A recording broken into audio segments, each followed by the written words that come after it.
Head coach Paul Cormier and his upset-minded Fairfield Stags have been the surprise of the 1997 MAAC tournament. Yesterday in the quarterfinals, Fairfield became the first ever 8th seed to beat the top seed in the 16-year history of the MAAC. Senior co-captains Greg Francis and Shannon Bowman don't want their careers to end without a shot at the title. Fairfield's semifinal opponent tonight, Roger Blind and St. Peter's.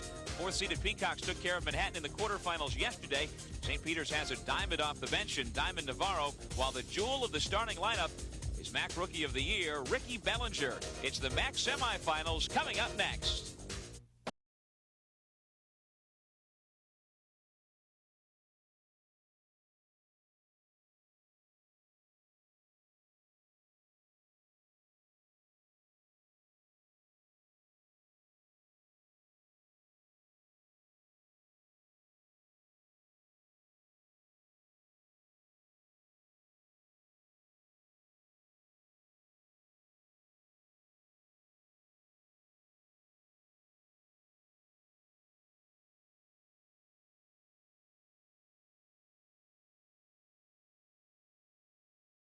How we got to this point with the quarterfinals yesterday. Surprises all over the place. Fairfield becoming the first number 8 seed to ever beat the number 1 seed. So Fairfield moves on to action today. Iona is home. And Niagara Canisius, we've got the matchup later on, the Battle of Western New York. But in terms of this matchup, St. Peter's and Fairfield, Glenn, we've got the Peacocks. What are their keys to winning this game? Actually, we'll take Fairfield first. Well, Fairfield all of a sudden has a resuscitated lifespan right now, and they're all fired up. Fairfield's going to want to take a big scissor and cut this basketball court right in half. They want to get into their half-court offense. That's their greatest asset. They like to go deep into the 35-second clock, lull you to sleep. But more importantly, from a rebounding standpoint, they got to have the attitude of one and you're done. Prevent second-chance opportunities. Don't let offensive rebounds hurt this team. But Greg Francis and Shannon Bowman have really been the story of this game. Greg Francis, the two seniors, Francis and Bowman. Francis lit it up from the outside. He went 3 for 3 from 3, but the level of his intensity was really outstanding. He did a terrific job on defense. He was the man for Fairfield. Now the Citizens Telecom keys to the game for St. Peter's. Well, St. Pete's wants to do quite the opposite. They want to disrupt the patterns from Fairfield. Really get into the passing lanes. Don't let them throw that reversal pass. Take away those angles. But more importantly, they want to get it and go. Take it off the boards, get it off the glass, and get it into Ricky Bellinger's hands and try to score some points. But the guy that has been the senior leader, the guy in the locker room that gets everybody fired up, Mr. Intangible, a thief on the basketball court, Mo Seagar, he just does all the things, gets great rebounds. Mr. Intangible, he just does it all for St. Pete's. Now, only 4 teams remain in this MAAC tournament, and it's still wide open with the numbers 1 and 3 seeds gone. Well, absolutely. When Iona lost to Fairfield, all the players, I had a chance to chat with everybody, all the players got confidence saying, wait a second, Iona lost this thing's up for grabs. Every team in this tournament right now believes they could win this tournament. Including Fairfield, the number 8 seed. They came up with a shocker yesterday in the quarterfinals. Can they make it 2 in a row? We'll be back with the starting lineups and the tip-off from the Marine Midland Arena in Buffalo. You're watching the MAAC Television Network.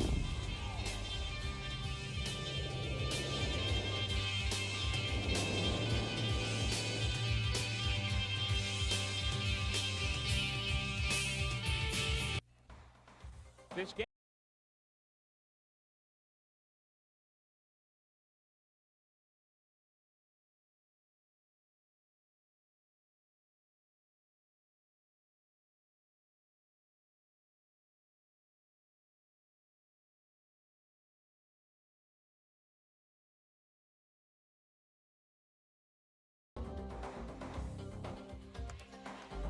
Welcome back to Buffalo for this MAAC semifinal, in Fairfield with a starting lineup that looks like that for head coach Paul Cormier.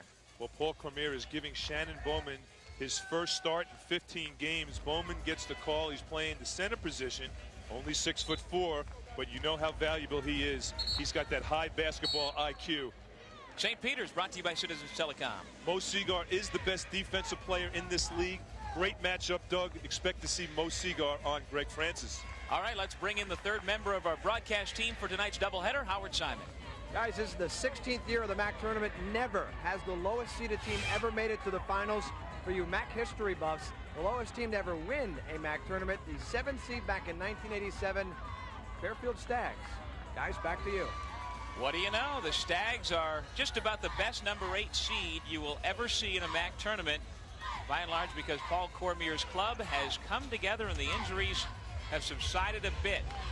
Michael Kitts, John Hughes, David Day are 3 officials for this first of 2 from Buffalo. Jumping center, Buffalo native Kevin Sanford against Darren Phillip for the Stags. And the Peacocks will have the first possession of the night. Jamar Hunter at the point, Ricky Bellinger the off guard, Sanford, Seagar, and Sherrod Jones in the front court for St. Peter's. Peacocks with a record of 13-14, including last night's win. And a nice driving layup by Sherrod Jones. Fairfield came out with a straight man, but we can expect Paul Cormier to switch his defense up, play some zone, expect to see some triangle and 2 with Bellinger and Hunter being guarded. Man-to-man principles. That's a nice look inside to Mr. Phillip, who's really come on. His game, Darren Phillip's game, has really come on recently. The last 5 games of the regular season, he's putting up points, getting a lot more confident. And Paul Cormier feels that Darren, only a freshman, is one of the players of the future for Fairfield. He scored 8 points in last night's quarterfinal victory. So yesterday afternoon, they played the noon game against Iona. Hunter passes off to Sanford. Shot blocked, and here come the Stags. Boucard was the one soaring for that. Kyle Commodore with the basketball. And his jump pass stolen away by Seagar. Mr. Steele in St. Peter's history. Leads the conference this year in steals. Here's Bellinger. He lays it in. MAAC Rookie of the Year is on the board. The game plan in defending Ricky Bellinger this game for Fairfield is going to be force him to catch the ball going away from the basket. Didn't happen that time. He took it right to the rack. You want to force Bellinger to catch the ball when he comes off the baseline and goes away from the basket. Bowman with another great pass from the high post. Boy, they run that wheel and seal offense with Bowman on the blocks and also on the elbow up top. And he just reads the defense. He's like one of those kids you want to sit next to in school that's the smartest in the class. Because you know you're going to do better sitting next to him, whether you got to cheat a little bit or you just kind of absorb through osmosis some of the intelligence. Early going, St. Peter's and Fairfield tied at 4. The Stags are the story of the tournament so far. They were 8-18 during the regular season, only 2-12 in league play, yet they knocked off the heavyweights from Iona yesterday afternoon. And really controlled from the outset, thanks in large part to that man on your screen, Shannon Bowman. Well, it was such a tempo game. I think they really got into the rhythm of their offense. It probably was their best half-court offensive game in the way of coordinating offensive sets all season. They forced Iona to stay down in the defensive stance a lot longer than they wanted to and just got a lot of help. And this has been a one-dimensional team all season. It's been the Greg Francis show because Bowman's been hurt, Shane Miller's been hurt, and now all of a sudden some good contribution from guys like Boucard and Commodore, and of course Bowman makes the difference. Phillips' game all of a sudden has become an issue on the blocks, and they have some presence now on the blocks as well. Now when Bowman gets it on top, he could operate a little bit. Don't forget, this young man's playing on 1 foot. You'll see him as he gets into his game. He really can only leap off one leg, and that is the left leg. He has a badly sprained right ankle with bone chips, and it's not getting better. He woke up this morning coming from playing yesterday. He could not get his ankle brace on his foot, so that thing swelled up. They walked through a little practice this morning, sat nice the rest of the day, and he said, Coach, I don't have too many games left to mess around with. I want to get out there. Absolutely. You don't want to leave it in the locker room. You want to leave it and regret it later. Foul underneath.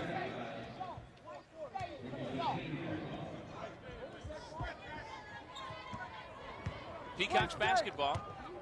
3 minutes in, tied at 4. The winner of this one will face the winner of tonight's second game between Niagara and Canisius. That'll be for the MAAC championship tomorrow night back here in Buffalo. So this is what St. Peter's likes to do. They like to run an offense where Mo Seagar gets the ball after the first pass is thrown in the middle of the floor, and then he likes to hit cutters like Bellinger and Hunter who like to run baseline block screens. Phillip the rebound, Commodore with it. Whistle off the ball again against St. Peter's. That's the 13th foul against the Peacocks. Check that, it goes against Fairfield, Shannon Bowman. Shannon saying, what did I do? What did I do? What was that? And he said a little bit more than that, and he gets a technical. Shannon Bowman disagrees with it. That's very uncharacteristic of Shannon Bowman, who's been the class of this league over the last 4 years. Not too sure what Bowman said, but he's typically not that type of kid. You see Art Dyer on the sidelines and Paul Cormier.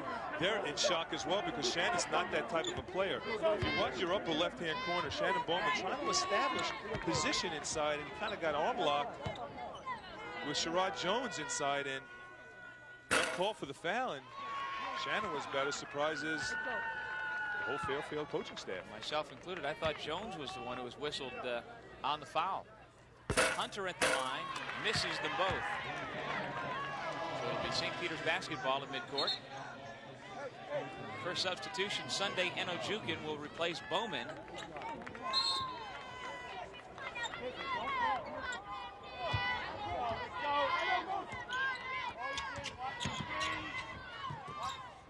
Mo Seagar fouled out of yesterday's quarterfinal game. And, it was a close game against Manhattan. There was a chance his career could end with him sitting on the bench, but his teammates helped him out, give him new life. There's Sunday Enojukin, very active young player for Fairfield. Boucard did a great job, and Sunday. Watch Sunday come from the. Actually, he's fronting now. Watch Phillip come from the weak side just to stop the play. Sunday was in front. Phillip came from behind, and that's exactly how they want to play that low post defense. Active. You got 3, Darren. You got number 3. You know St. Peter's was going to put a lot of pressure on Kyle Commodore this whole game. You see Bellinger will be guarding, actually Jamar Hunter will be guarding Kyle Commodore. He's going to pick him up, make him work, try to wear him down. And if you can wear down Kyle Commodore, that means Greg Francis has to play the 3rd position. Changes things up a little bit from an offensive standpoint from Fairfield. Quickie TOs right away. Baseline shots and air ball long by Bellinger. But there for the putback, Jerome Davis. See, I think Jerome Davis is going to be the key this game for St. Peter's in the way of rebounding and putbacks. He's really hurt Fairfield. Fairfield doesn't have many people that can kind of match up with his strength inside, and he could really do it on the box. Enojukin is fouled by Mo Seagar, who is down helping out. Bostavote is another one who's into the game who could cause matchup troubles. He's 7-1 for St. Peter's. We have a timeout on the floor with the Peacocks leading 6-4. We'll step away from Buffalo on the MAAC Television Network. This copyrighted telecast of the Metro Atlantic Athletic Conference may not be retransmitted, reproduced, or rebroadcast without the express written consent of the Metro Atlantic Athletic Conference. We are with the tournament semifinals here in Buffalo at the brand new Marine Midland Arena. Along with Glenn Conser, this is Doug Sherman. And the St. Peter's Peacocks have a 6-4 lead over the Fairfield Stags in the early going. Stags are in their traveling red uniforms. They will be in their road uniforms throughout the duration of the tournament. They're the number 8 seed. And so if they do make it to the finals tomorrow, they will be the visitor once again. But the Stags in the preseason were picked to be the number 1 team in the conference. Just had the injuries and never came together, but seems to be coming together here in March. This is that originally thought to be Peacock ball, but it stays at Fairfield's end. Here's Commodore. Just barely nicked the iron. Phillip had it stripped away by Davis, and St. Peter's has it.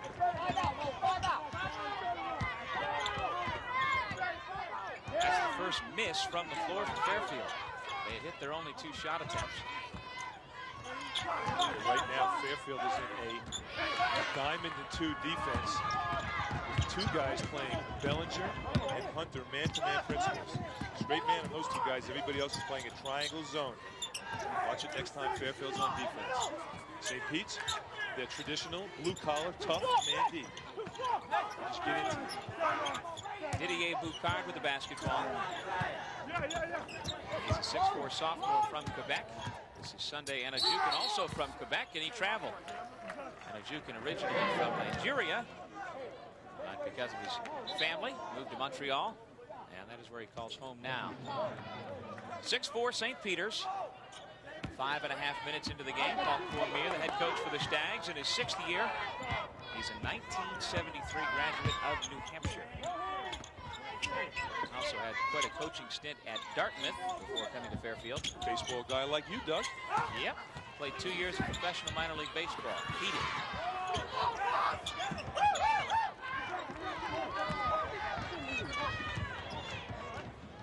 Stags down 2 with a basketball. Nice muscle inside for Sunday Anajukin. I really like how far Sunday's game has come. It's actually come a full month. That's right. 4 weeks. But Sunday's really become a force inside. He's excellent defensive player, strong for a freshman. I like his body. You like that guy too. Ricky Bellinger's got 5. I certainly do like Bellinger. I like his ability to finish in transition. He's one of those mid-range jump shooters. He can also stick 3, as you see. Holding foul on the perimeter.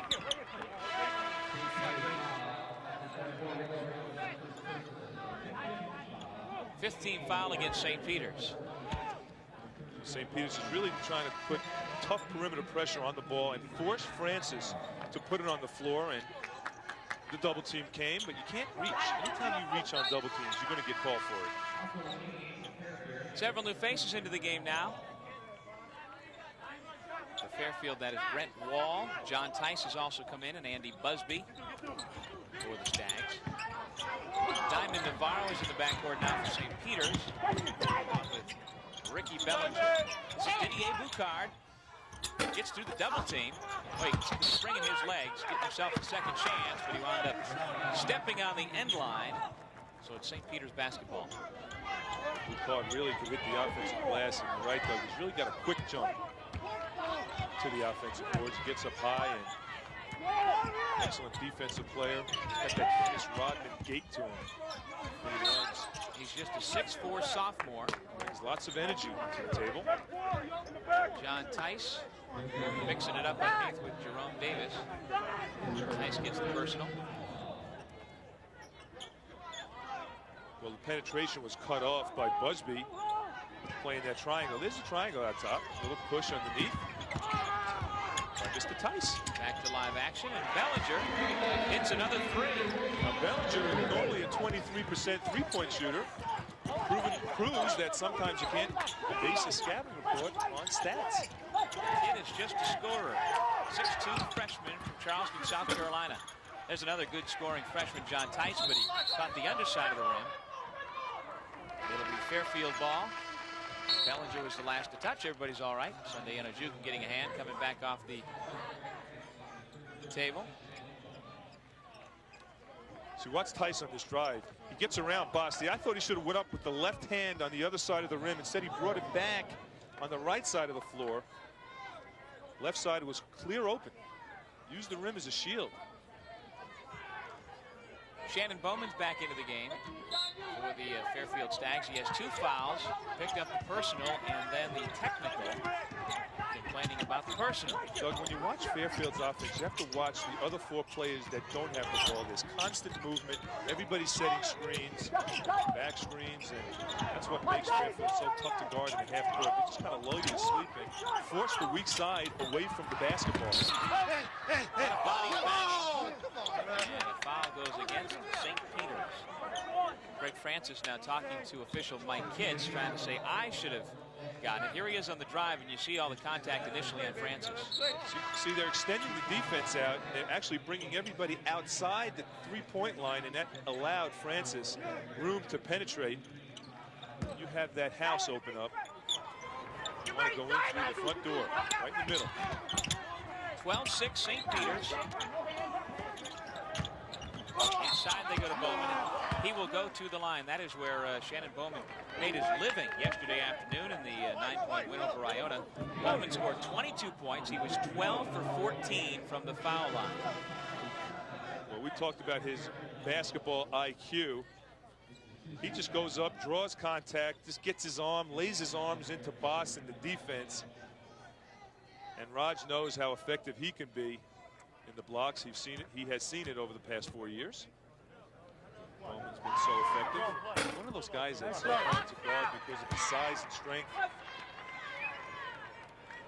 With him being on the bad wheel with that bad right ankle, would you want to muscle him a little more than you normally would? Try and keep him off balance? I'm not sure if you can muscle him. I would try to open the floor up a little bit and try to have him chase him. Try to get him working on that ankle because his mobility is about 30% right now. Dimitri Brees, a freshman, is in the backcourt now for St. Peter's, along with Diamond Navarro and Ricky Bellinger. A three-guard set. Didier Boucard strips clean. Ricky Bellinger. Fairfield basketball. Stags down by 4. And a holding foul on Bellinger. We talked yesterday about Ricky's propensity to foul and then complain. Need to pick your spots when you talk to the refs, I think. Yeah, so he's got to control his emotions. You know, I talked to Roger about that a little bit. We had a nice conversation this morning because Bellinger does have a sense of showing his emotions, as you can see right in your screen. And I remember when Bobby Hurley was a freshman at Duke, one of the things that Mike Krzyzewski did after the season was he actually cut a whole bunch of different game tapes and showed Bobby Hurley what he looks like and the negative reactions that he has, not only to himself, but to his teammates. And Bobby really cut that out. And by the time he was a senior, he really showed no emotions at all. And Raj is tempted to do that with Ricky Bellinger, and I think it's going to help. It's a maturity thing.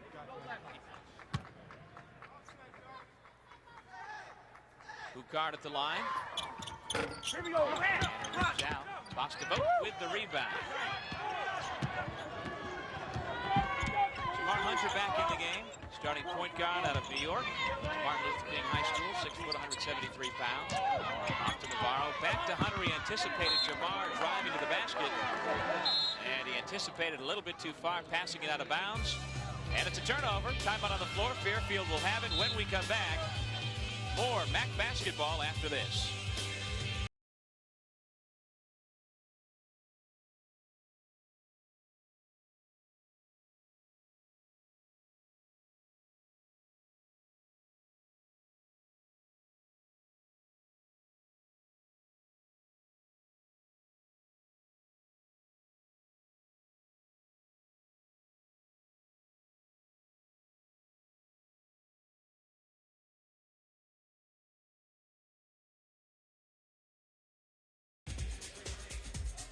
Hey fans, the next time you come to Buffalo and come here to the Marine Midland Arena as you're watching, why not stay where we do, the full-service downtown Holiday Inn. Hart Hotels cater to business meetings, social functions, and provide rooms for your out-of-town guests. For reservations, call 716-886-2121. Holiday Inn Downtown, the official hotel of the MAAC Television Network. And who is that? That is actually Boss's little baby Boss, right there. Bostavote's fiance as of a few days ago, and his daughter Carrie Ann said yes on February 15th. Got those pigtails going. Absolutely. Nice and high. And there's Boss, number 34 for St. Peter's. He and his Peacock teammates leading 12-9. 11:35 left to go as you look at the early shooting. St. Peter's 5 for 9 out of the blocks. And they've got the 3-point lead. You know, this tempo, though, you know, I think sometimes the statistics are deceiving because this tempo right now, to me, is in favor of Fairfield. We haven't seen much in transition. Fairfield's still struggling from the field a little bit, but they're working their half-court game. Defoe with a block shot. And the Peacocks with it. Both Seagars back on the floor, as is Jerome Davis.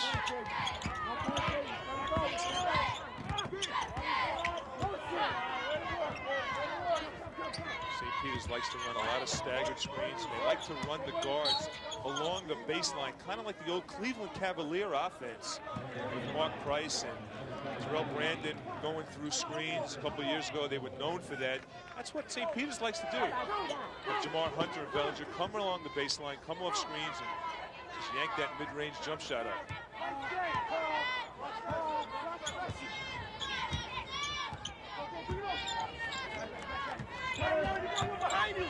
Right now, Fairfield has gotten out of that zone where they're playing it. Actually, they're still in it. Still man principles and guards to Diamond and 2. Seagar missed it, and Bowman the defensive rebound.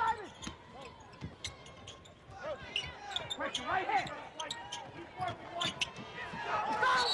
you see the quickness of Diamond Navarro once again. St. Peter's guard getting a hand on that pass. And Diamond Navarro was like a shot of vitamin B the last time these two teams met. Coming off the bench yesterday against Manhattan, he did a great job in the passing lanes, as you just saw there, and I picked up a lot of steals. And my heart really goes out to John Lynn, who I thought coached a terrific game yesterday. Just lost that game plain and simply on the free throw line. Final of 51-48 yesterday afternoon. The Peacocks winning the quarterfinal. 15 seconds on the shot clock, and Hunter, before he could get the shot off, was fouled by Kyle Commodore. You know, Doug, we talk about free throws so often during the course of a telecast, but the bottom line is that that game yesterday was nip and tuck. Manhattan could very well be here this game. You see the penetration of Bellinger. A little bump, brings him out. Got to play defense with your legs. See, once you stand up on defense, it's over. But getting back to the Manhattan-St. Peter's game in the quarters, Manhattan shoots 5 for 20 the free throw line, and they're in the game. Okay? St. Peter shoots 18 for 24. So obviously during the course of that game, Manhattan was doing a lot of things right. John did a great job of changing defenses against St. Peter's. Well-coached game. Boucard off the mark. Seagar the rebound. Just over the midway point of the first half. St. Peter's 12, Fairfield 9. No field goals for either team in the last 3.5 minutes. Take the Seals off the rims. They love the ball in the hands of Mo Seagar. Mo Seagar's kind of like the Shannon Bowman from an offensive standpoint. Nice steal. Take it to him. Go up against that big fella. Whether DeVoe got a piece of it or not, he certainly made Kyle Commodore change it. We have an injury before the shot by Francis.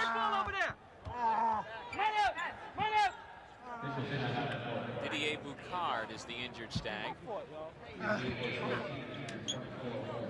He is in just a ton of pain. Looks like he came down on his ankle. A walk that Paul Cormier has made far too often this year. Most injury-ravaged team in the MAAC this season. Boucard's a 6'4" sophomore from Laval, Quebec. And as Commodore went up, watch Boucard come over the top. Now keep your eye on his leg. Ooh, turned it hard. Turned it hard, right on Davis's ankle, stepped on his foot. Jerome Davis's foot was in the way when he came down. Well, we talked about it yesterday, that when you're jumping so high, you come down a lot harder. Didier has such great jumping ability that when you come down and land the wrong way, that's a lot of force. Didier had a serious injury earlier this year as well to his chin. Wound up taking a shot, had to get 20 stitches. Now it's his ankle. He rolled it pretty hard. He means so much from a defensive standpoint to this team. He can go out and guard perimeter players and also do a job in the low post. And once again, another blow to the Stags. Can't put too much weight on it, and he'll need some help. This is not the sight that anybody wants to see in the tournament. You know, you want these kids to have this experience of playing in the tournament. He was fired up in practice this morning. He's putting absolutely no pressure coming off the court on that foot.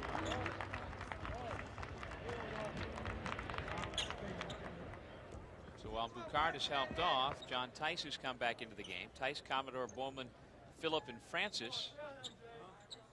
And Didier now being able to put some pressure on it, which is a good sign, and he'll walk back to the locker room. 9 minutes to go in the first half. St. Peter's 12, Fairfield 9. Neither team has scored in several minutes. Tice, who's not shy about putting it up, looking for his shot.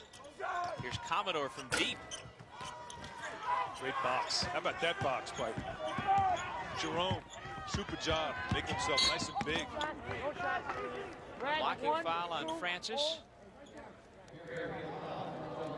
I think Jerome Davis actually made the play of the game against Manhattan when he had that big drop step move to the basket.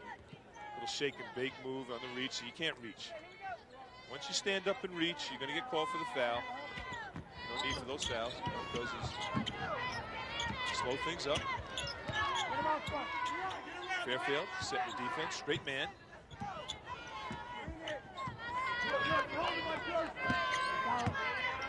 So I like the energy level that Tice brings to the table.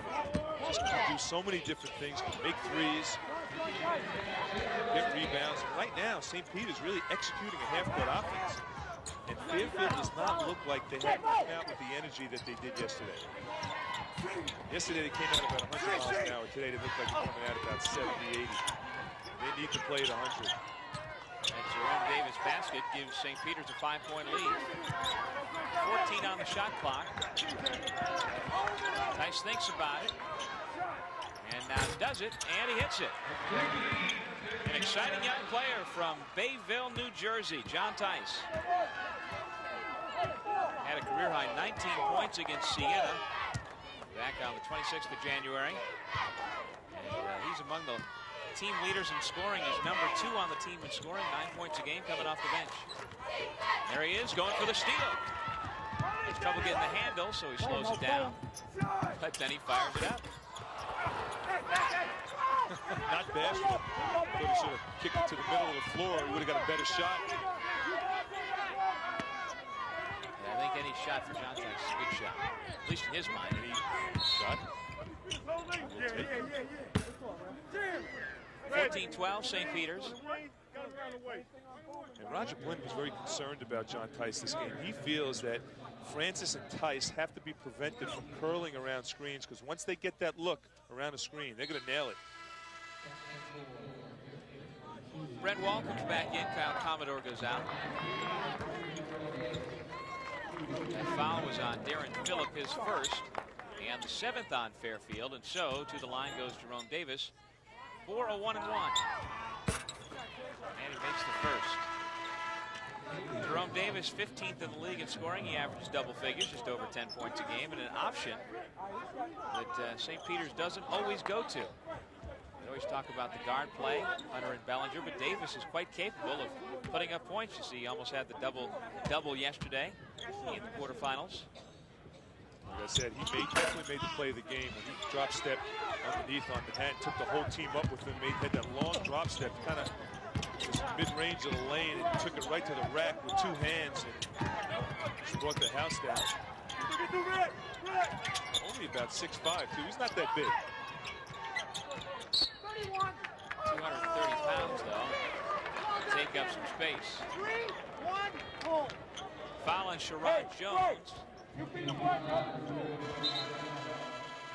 And already over the limit, so we've got free throws upcoming. Kevin Sanford's back in. That is the 3rd personal on Sherrod Jones. So he is out with Sanford back in. Shannon Bowman to the line. You look closely on Shannon Bowman's right ankle, you see the brace. It's a black brace. And Shannon Bowman has a severe case of bone chips on that ankle, and what that really means is he's got no flexibility, 0 flexibility in that ankle. He cannot rotate the ankle 360 degrees, which most of us can do, and it really affects his mobility when he runs and jumps. I'll show you what a disadvantage he's at playing against these athletes. 15-13, St. Peter's by 2. Bellinger doesn't even catch the iron on the runner. That's nice, sending all 5 guys to the glass. Drives back to Wall. Gets around Bellinger and drops it off for Phillip, who lays it in. Sweet pass. And Tice made the good quick pass back to Wall, which shifted the defense. Tied at 15.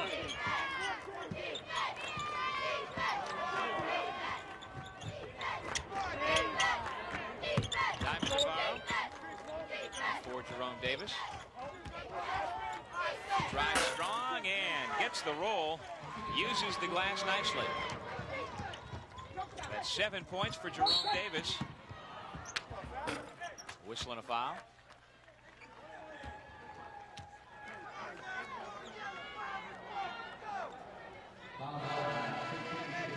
Brent Wall is another one of those players who has suffered injuries as well. Boy, it's been like a mash unit for Fairfield.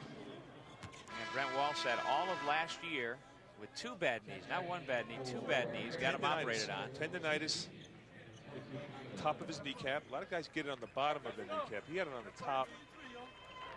So Brent goes out. Kyle Commodore and Greg Francis in. John Tice at the foul line. Tice was recruited basketball-wise by Ryder, which will be a member of the Metro Atlantic Athletic Conference next year. And also Delaware, but he chose to come to Fairfield. And I think a lot of schools shied away because of his football prowess. Young man can toss a football 80 yards on a rope. He makes them both. He's got 5 points, and we've got a tie ball game with a timeout on the floor. We'll be back with more MAAC basketball after this. Back at the Marine Midland Arena, the home of the Buffalo Sabres. We're tied at 17, and let's get an injury update on Didier Boucard of the Fairfield Stags. Let's see what Howard Simon says. Howard? Doug, he went to the locker room, a mild sprain of the right ankle. They retaped him. In that last break, he checked in at the scorer's table. They said he'd return. He might be coming back just right now, so he should be okay for the rest of the game. Doug and Glenn, back to you. Sounds good for Didier, and as he says that, Didier is on the floor. A little bit of a limp, but he's back out. Along with Sunday Enojukin, Darren Phillip, Kyle Commodore, and John Tice. Nice to see Didier back out there. Didier saying to his ankle, Donier, hold me out of here. See, he's got some extra tape underneath that sock now. Give him a little extra support. Field goals, Peacock shooting much better than the Stags so far. But we're tied at 17. 2-3 zone. Fairfield will trap in the corners. That ball gets over there, they'll trap. Fairfield trying to pick up the intensity. Diamond. Blocked by Tice. And a foul underneath. How about John Tice with the elevation? Tice is one of the most athletic freshmen in this league. Boucard whistled for the foul, his second. That is the 8th team foul against the Stags, so 1-1 coming up for Jerome Davis. Greg Francis back in, and Boucard will sit down. Better to leave with 2 fouls than with a bum ankle.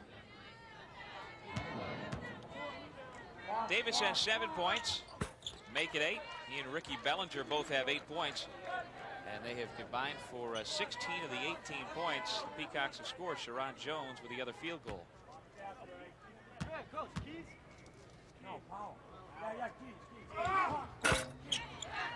9 for Davis. Fairfield back down by 2. Jerome Davis, of his 9 points, the last 7 have come in succession. Scoring the last 7 for St. Peter's. This is what I think St. Peter's needs to do. They really need to tighten the screws up on defense, put pressure on the perimeter. That ball bounced up on the backboard. And so it's St. Peter's basketball. One thing that Fairfield has done so far is they have eliminated the transition game. We have not seen that many transition opportunities from the Peacocks. One of the ways they're doing it is they're doing a nice job on the defensive glass, hitting the offensive boards.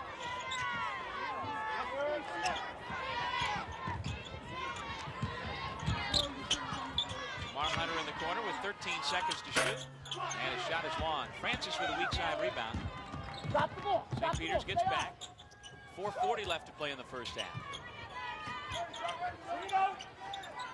Sunday Enojukin swings it to Commodore. Inside to Phillip. Strong move to the basket. And the ball game's tied again. And Phillip will go to the line with a chance, if he hits the free throw, to give Fairfield its first lead of the game. Great footwork inside by Phillip. Did a little skip move when he went around the baseline. Now watch him go cross lane. Little skips around Sanford, uses his body, gets fouled from behind. Great footwork inside. That's one of the reasons Paul Cormier feels Darren Phillip has a ton of potential. Rebound foul against Greg Francis. There was a reason why he was able to get that rebound so easily. And he got whistled by Mike Kitts. And so back the other way we'll go and have some free throws. Diamond Navarro is the one who got the shove. Well, you can see, like you said, Coach Cormier thinks very highly of Darren Phillip. Still just a freshman, a little bit rough around the edges still, but the basics are there, and certainly the body is there. Well, don't forget he missed a good portion of the season because he had to sit out because of the ruling that he was involved with all year. He took a sequential mathematics course in high school that was not blessed by the NCAA in the way of eligibility. Finally, it was blessed, and he was allowed to play, and that brought him back a few weeks in the way of his development. He's really come on strong the last 7 games. Diamond Navarro was a gem on defense yesterday. That's right. And next time we get a shot of him, you can kind of see it there. He's got the tattoo on his left bicep. It says Diamond, and then he has a diamond tattooed on his bicep. 2019, St. Peter's with a 1-point lead. Cal Commodore at the point. Tyson Francis around the wings. Shanajukin and Phillip working underneath.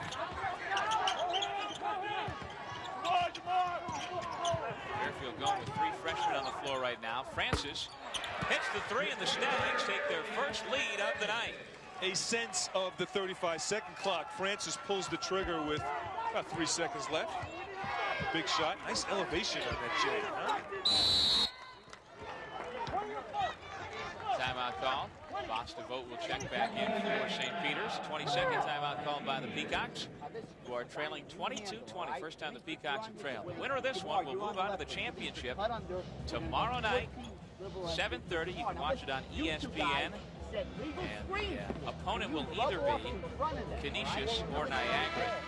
Boy, how the tournament has worked out, Glenn, that the 2 Western New York teams are coming up next.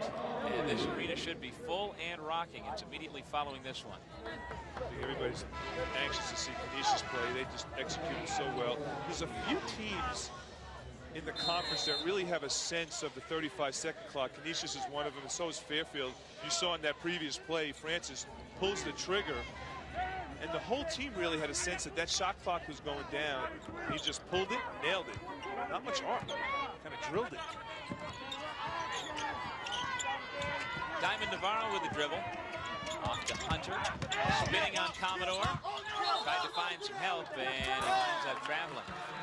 Hunter felt that one of the Fairfield players got a hand on it. But it's a turnover, and we have a timeout on the floor. 3:28 until halftime, and the Stags have a 2-point lead. We'll be back with more MAAC basketball after this. Distinguish yourself at Manhattan College, ranked among the top Northeastern colleges and universities by U.S. News and World Report. Join our caring campus community in Riverdale, New York, where the student-to-professor ratio is 15-to-1. Be part of an impressive group of Manhattan College alumni, ranked 3rd in the nation in corporate leadership. Whether your goal is business, arts, education, engineering, or science, we'll help you show the world what makes you unique. Call 1-800-MC2-EXCEL. The cheerleaders of the Fairfield Stags in from Connecticut for this MAAC semifinal. The Stags and the St. Peter's Peacocks. 22-20 our score. Stags on top. Glad you could join us tonight for our semifinal doubleheader on the MAAC Television Network. Along with Glenn Conser and Howard Simon, this is Doug Sherman. In case you missed it earlier today, this afternoon, the St. Peter's Peahens, the women's team at St. Peter's, won the MAAC title. And so they finished the entire league year 14-0 in the regular season and a perfect 3-0 in the MAAC tournament. So the Peahens are going on to the NCAA.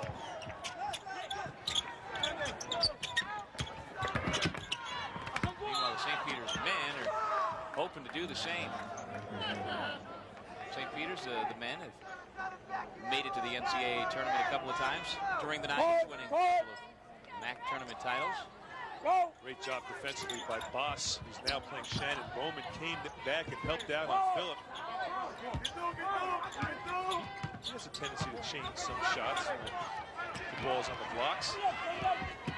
Jerome Davis missed the layup, keeps after it, but he can't get it in there. Sunday Inojukin with the defensive board.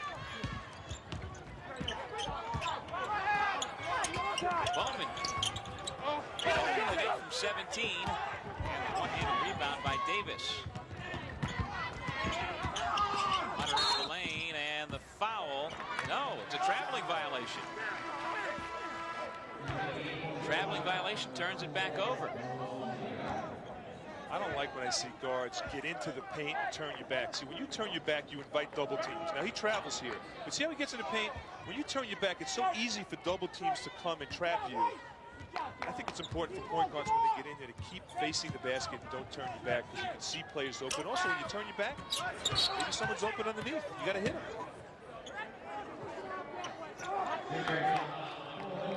Offensive foul against John Tice. Man with the joker on his left shoulder. That's exactly what Paul Cormier says. He's a practical joker. He does lots of things in hotel rooms. For example, they the other night they kind of retiring and getting ready to go to bed, and Mr. Tice and Darren Phillip, another one of those practical jokers, called room service for the strength coach. Sent to the strength coach's room, a bunch of different prune juices.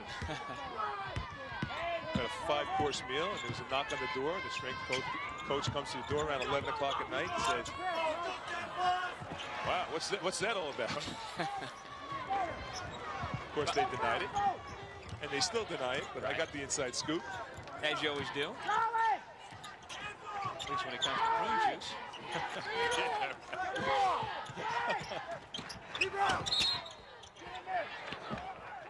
Darren Phillip fouled by Bostavote, who had just scored a layup of his own down at the other end.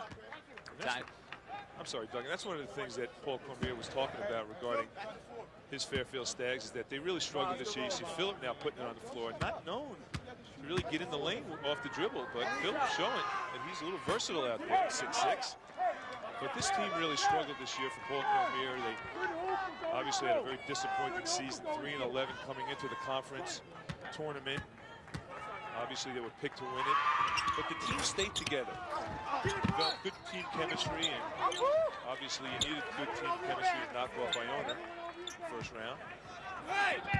Yeah, that as much as anything is probably a surprise when you look at it. Not only would you think a number 8 team was outmanned, but by this time of the season, you'd think the number 8 team might have given up and just gone in mentally saying there's no way we can compete. You know, and in defense of Iona, I think they ran into somewhat of a buzzsaw. That's an excellent team, and they certainly deserve a look. I think they deserve a look in the NCAAs, but remains to be seen, and they got to be ready to play. Timmy Welsh did a great job. Nothing to be ashamed of. Kyle Commodore for 3. And Fairfield retakes the lead, 25-22. Commodore's first bucket of the night. You know, Timmy Welsh handled that whole loss, I thought, with a lot of class. Him and Jeff Rulon, I heard those guys talking. Gave a lot of credit to Fairfield, and they said that we were flat out outplayed and no excuses. Tominskis had been sick. Matthew tried to carry the load and it just didn't work out. Nature of sports. Sometimes those things happen.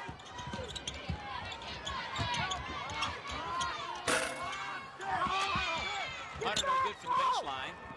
Commodore quickly up ahead to Francis. He goes inside. Sunday and Ojukin is hammered and will go to the line. Sunday plays with a lot of poise. You know, he doesn't take bad shots in there. He kind of waits for the field. He's got a nice feel for the defense. A lot of big fellas don't have that feel. When they play that low post defense and the defense is standing behind them, they don't know where he is. Sunday's got that little extra feel, and he knows where the defense is. He turns away from the defense. Promising freshman. Did not get much recognition in the way of all MAAC as a rookie, but he's one of the guys that you're going to be hearing a lot from. The way he plays, Doug, I think he's going to be one of those most improved players as well as the years go on. You got 34. And Ojukin is 6'7", 215 pounds. He was recruited by DePaul and by Drexel. And his career high of 19 points against the Marist Red Foxes, another team that'll be at the MAAC tournament next year. Marist and Ryder are going to make the MAAC a 10-team league next year.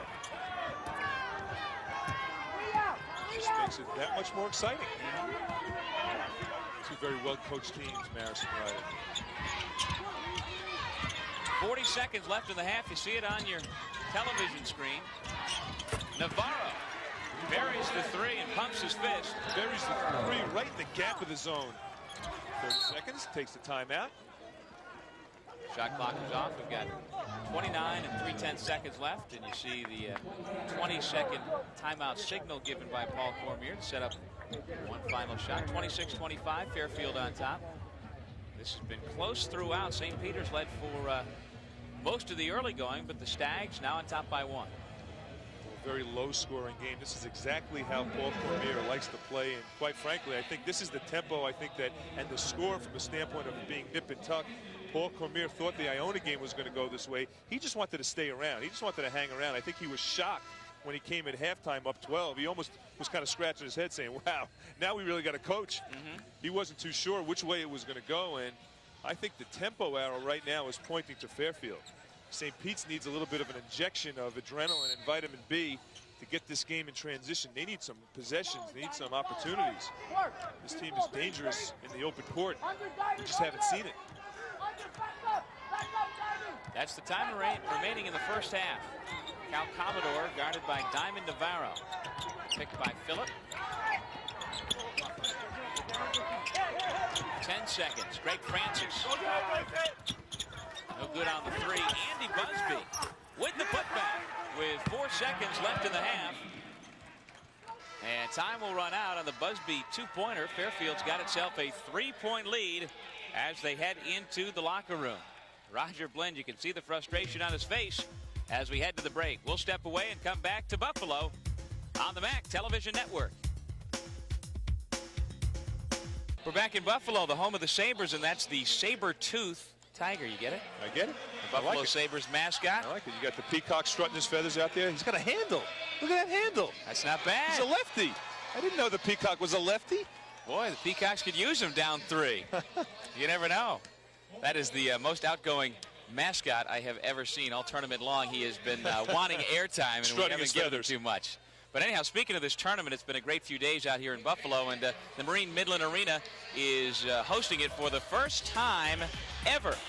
And we'll take a little look around as to what the sights and sounds of the Marine Midland Arena have been for us, and we've brought them to you. And, you know, the whole city really has embraced the MAAC. I think both schools here in Buffalo have really come into the arena wanting tickets. We've had a number of issues with press passes where we had to make sure our cars were okay, but this has been just a terrific experience here. Obviously, the souvenirs have been great, sweatshirts and T-shirts and pins and hats.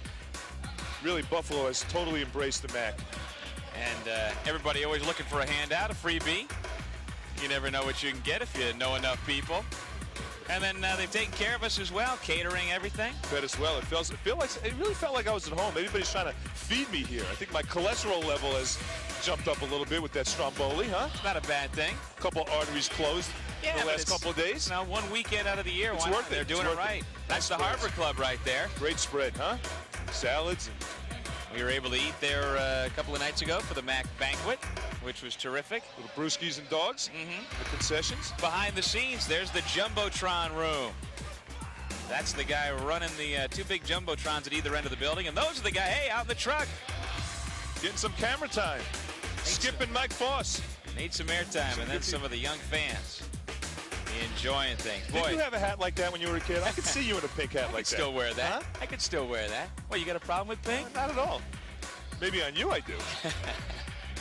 And in terms of why everybody is here in Buffalo, that's it right there. Down to the Final Four. St. Peter's against Fairfield, Niagara against Canisius. The second part of our semifinal doubleheader coming up after this. Well, I think it's going to be an exciting tournament now. A lot of teams have confidence. I think everybody's still in sticker shock that Iona is not in the tournament, but that really expanded the confidence levels of all the teams. Canisius now might be playing the best basketball in the tournament, but I really think it's up for grabs. Yeah, 40-point difference in last night's game over Siena. I don't think anybody could have anticipated that big of a blowout. Oh, no doubt about it. Now, you know, these two teams might be the underdog bracket, you know, this Fairfield-St. Peter's game, but more than capable of doing some damage in that final game. Everybody wants to get on ESPN and play in front of a national televised audience. Well, we mentioned a little bit ago about the St. Peter's Peahens who won the MAAC women's title earlier this afternoon, and we'll take a look at that when we come back to the Marine Midland Arena in Buffalo. We're at the half on the MAAC Television Network. We're back in Buffalo. We're at the half. The Fairfield Stags lead the St. Peter's Peacocks by the score of 28-25. And the St. Peter's women's team, the Peahens, earlier today won the MAAC title. They're going on to the NCAA. They met the Cinderella on the ladies' side, the Niagara Purple Eagles, for that trophy right there. And it was a good game early on. Niagara hanging around. Annie Kubek, one of the stars for Niagara. But, you know, the size and the defensive ability of St. Peter's wound up being too much. That was Cheryl Click with that jump shot. Tanya Gertrude, one of the stars, who wound up making the all-tournament team. And Stephanie DeWolf, a senior, had a good game, reached double figures. And Niagara didn't give up. Christy Bauk inside, but Mildred Washington for St. Peter's. And just the rest of the crew played terrific for St. Peter's. Had the fortune to watch it this afternoon, and there's the end result. It was a blowout, but St. Peter's winds up winning the title and going on to the NCAA. They cut down the nets, and that's something the men will be doing tomorrow night here at the Marine Midland Arena in Buffalo. It could be Fairfield, it could be St. Peter's. The winner of this one goes to the MAAC championship game. We'll be back with more MAAC basketball after this. As St. Peter's College celebrates 125 years as the Jesuit College of New Jersey, we salute the commitment of our Jesuit fathers, the dedication of our faculty, who are renowned for their teaching and research, the scholarship of our students, the success of our Peacock athletic teams, and the accomplishments of our St. Peter's College alumni, prominent in business and civic affairs. We thank all of you for making St. Peter's College a leader in higher education for today and tomorrow. This game is brought to you in part by Pepsi-Cola, the official soft drink of the MAAC. By Citizens Telecom, the official telecommunications company of the MAAC. By Marine Midland Bank, banking for the real world. By New York Lottery, they're the hottest tickets in town. And by Amtrak, the smarter shuttle. 28-25, our halftime score in this MAAC semifinal. Fairfield leading St. Peter's. Doug Sherman along with Glenn Concert back with you at the intermission, and it's been a close game throughout, illustrated by the fact that neither team, Glenn, has had more than 2 field goals consecutively. Fairfield, though, as we take a look at the highlights, did finally take the lead late in the first half. Well, it's been really the battle of that power forward position. Phillip has done a good job of creating space for himself. That was a great move by the way of footwork by Phillip. Showing some excitement inside, and Brent Wall was able to draw the defense, draw that back line out, and Phillips was able to finish. But when you speak of power forwards, you have to speak of Jerome Davis, who really has been the man. 9 points in the first half, was able to get his shot off. He's been one of those putback type players for St. Peter's all season. Here he shows he's not just a putback player, but he can put it on the floor as well. And we'll check our statistics, brought to you by Amtrak at the half. You know, sometimes statistics do not tell this story, but in this case they do. And if anything should be flashing on your screen, it should be rebounds. Fairfield has 19 rebounds versus St. Peter's 3. But we talked about how important the transition game is for St. Peter's. They can't get into fast break basketball. The reason is because 9 of those 19 rebounds are offensive rebounds, tip-ins, and that has slowed up St. Peter's. It's a 3-point game at the half. When we come back, the start of the second half on the MAAC Television Network. Back at the half in Buffalo, and let's send it over to Howard Simon.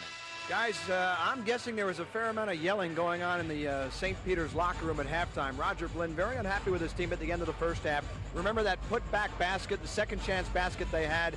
He had told them right before in that last timeout, better job on the boards, come up with a defensive stop, and as they left the court going off to the locker room, he told their team, we don't deserve to win. Why are you guys out here if we don't deserve to win? I would expect them to be a little fired up here in the second half. Guys, back to you. All right, thank you, Howard. In the meantime, we see a change in the starting lineup for the second half for Fairfield. John Tice will get the call, while Didier Boucard, who turned that ankle in the first half, is on the bench, but sitting there receiving a little more treatment. And he's got his sneaker off and checking things out, see if he's available for Paul Cormier's Stags. And you know what that means? That means that Fairfield is not going to go with their power offense, which is punch it inside first. They're going to go with their perimeter game, and they're going to spread the floor. Get into the passing game. Here it is. Yeah, I understand. I just got the medical word that Boucard will not be coming back because of a shin/femur injury. Is that correct? femur and shin, somewhere in there. So that's too bad. Didier Boucard's day is done. And as a matter of fact, I look over and see him taking off the wrap around his side. Just underway, second half, and a traveling violation. It goes against Jerome Davis. And there is Didier doing his own training work. Looks like he's taking that wrap off. Well, try to get some ice on it. Yeah, and direct skin contact. If Fairfield can win this game and make it to the MAAC championship tomorrow night, I'm sure he'd love to be available for that.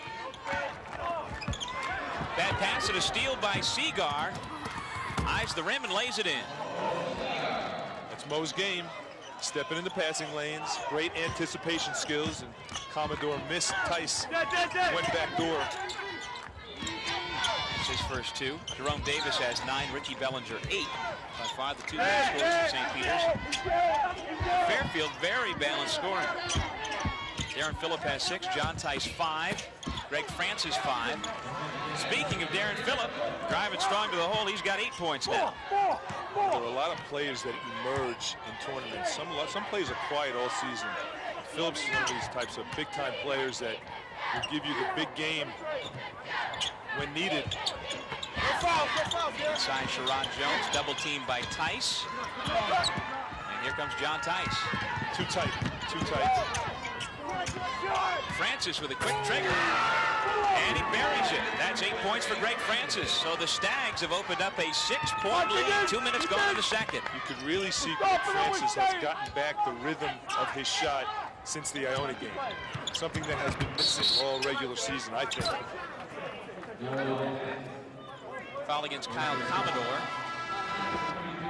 And that's his second. Nobody for Fairfield in foul trouble. Francis has 2, Commodore 2, Bowman 2. And Boucard, who is out of the game, has 2. John Tice also has 2. On the flip side, St. Peter's, Bellinger has 3 and Jones has 3. Bostavote with 2. This is Bellinger with the ball, back out to Jamar Hunter. Tice overplaying, couldn't get the steal, and Bellinger tries to make him pay for it, but he can't get the shot down. Phillip worked both ends of the floor. Francis knew he missed that when you saw him charge in to try and get the rebound, and then he picks up the frustration foul.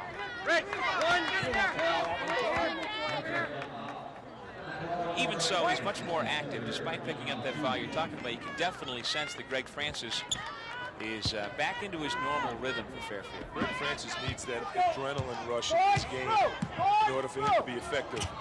He can't play at half speed and be productive for Paul Cormier. That's exactly how he played against Iona. Greg Francis the kick, and again, when Mo Seagar drives in, I think Greg Francis realizes the odds are in his favor that it's going to be a pass. We read that very well. Mo Seagar is going to have to learn to pull the trigger. So he's got to make himself a threat this game. St. Peter's obviously needs points on the board. And Mo's got to step it up a notch. Not known for scoring, only averaging 4 points a game, but he's a senior and he is capable of putting up some points. Another one of those mid-range scorers. 4 inside out. Bostavote, tallest player in St. Peter's history. He's a whole head taller than the man he's playing, Darren Phillip. Phillip's listed at 6'6". There's Seagar pulling it.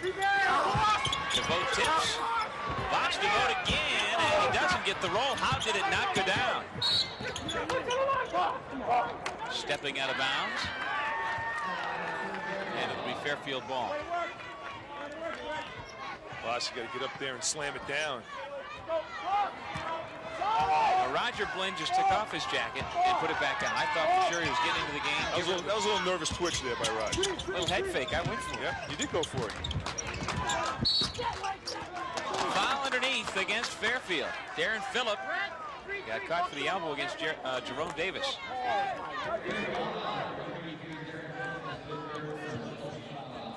That's his third. Darren Phillip, who is Fairfield's leading scorer tonight with 8 points, stays in the game despite picking up his third. Shannon Bowman's also in there playing. Second Seagar on the baseline. And shooting, no. Francis working the defensive glass. Pass up to Tice and an offensive foul. Ricky Bellinger read Francis like a book. Tricky Ricky, great job drawing the offensive charge. So quick laterally. Look how quick he is laterally. Steps in. That's why you always have to be under control when you're a point guard. You got to know where the defense is and avoid it. And that is foul number 4 on the senior Greg Francis. 16-10 to go in the second. Bellinger with the dribble. And a foul against John Tice. That's his third. So the foul's mounting up. Penetration. See, you have guys like Jamar Hunter and Ricky Bellinger that can get in the lane and penetrate. Ball just kicked out of bounds. Francis leads the game with 4 fouls, and Bellinger draws the foul against Wall. So Bellinger will go to the line for 2. So Bellinger has weapons. Bellinger can shoot the 3. He can put it on the floor. He's got that very quick first step off the dribble. He led St. Peter's last night with 19 points and showed that. Scored 30 points earlier this year against Seton Hall. And he draws lots of fouls. He knows how to draw contact. And that's been, to me, one of the most impressive aspects of his game for Roger Blinn. Is his ability to get in the lane and draw fouls. A lot of freshmen can't do that. He can. That was a shooting foul. Check the team fouls here in the second half, and Fairfield 7, St. Peter's nothing. Bellinger makes a 1 out of 2. He and Jerome Davis both have 9 points for St. Peter's. The Peacocks are trailing 33-28. 4 minutes gone. Here in the second, Cal Commodore. Let's go out and play perimeter defense on Bellinger. Commodore to the baseline, got around Bellinger, missed the bank shot. Commodore gets it back somehow, lays it in, and count the basket. Basta Vogt gets the foul.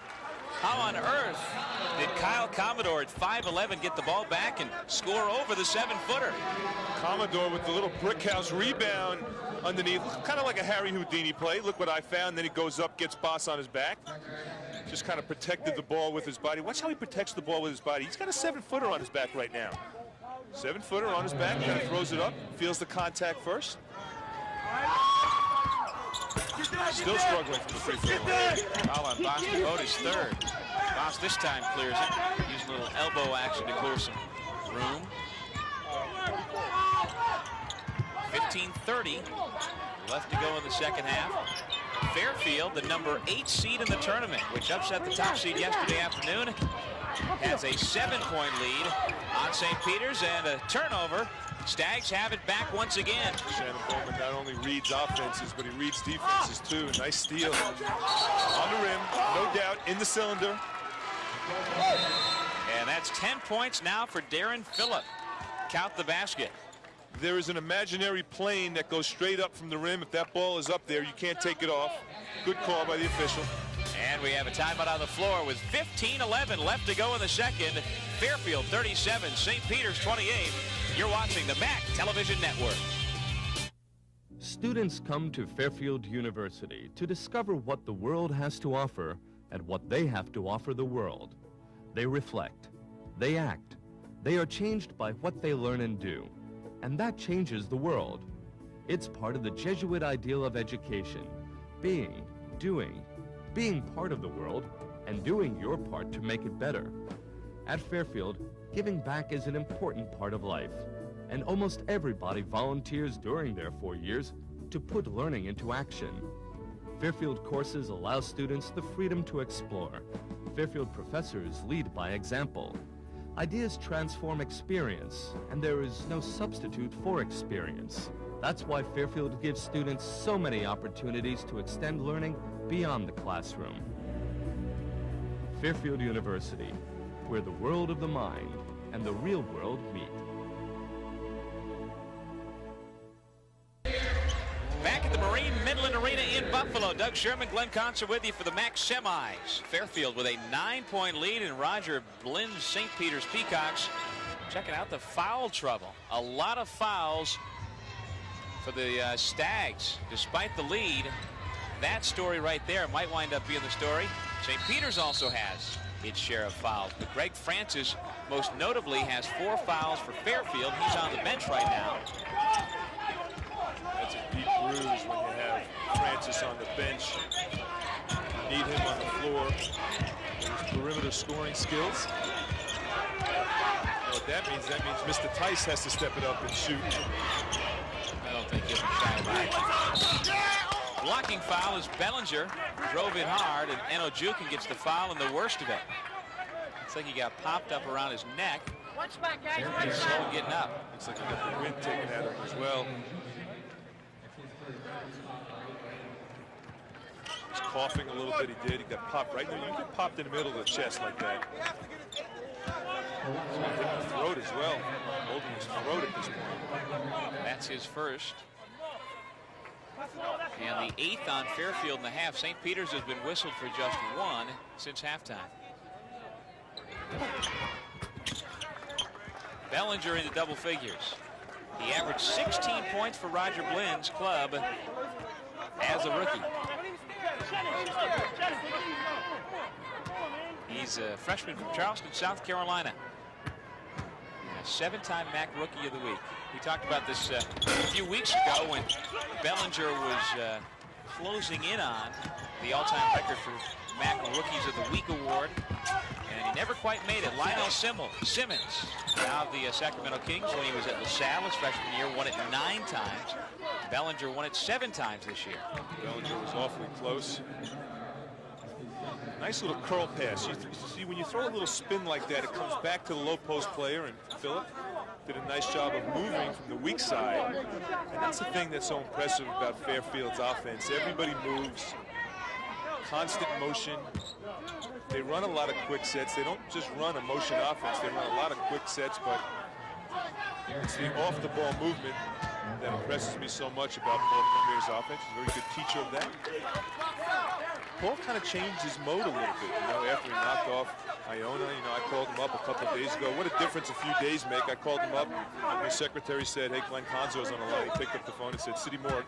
Then I called him the other day, and one of his assistant coaches answered, and he said, Glenn Conzo's on the phone. He picked up the phone and said, hey, it's the Ritz-Carlton. After that Iona win.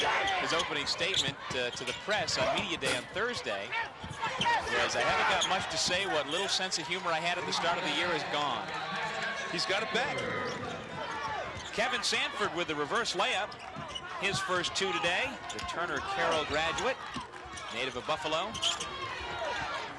6-point game.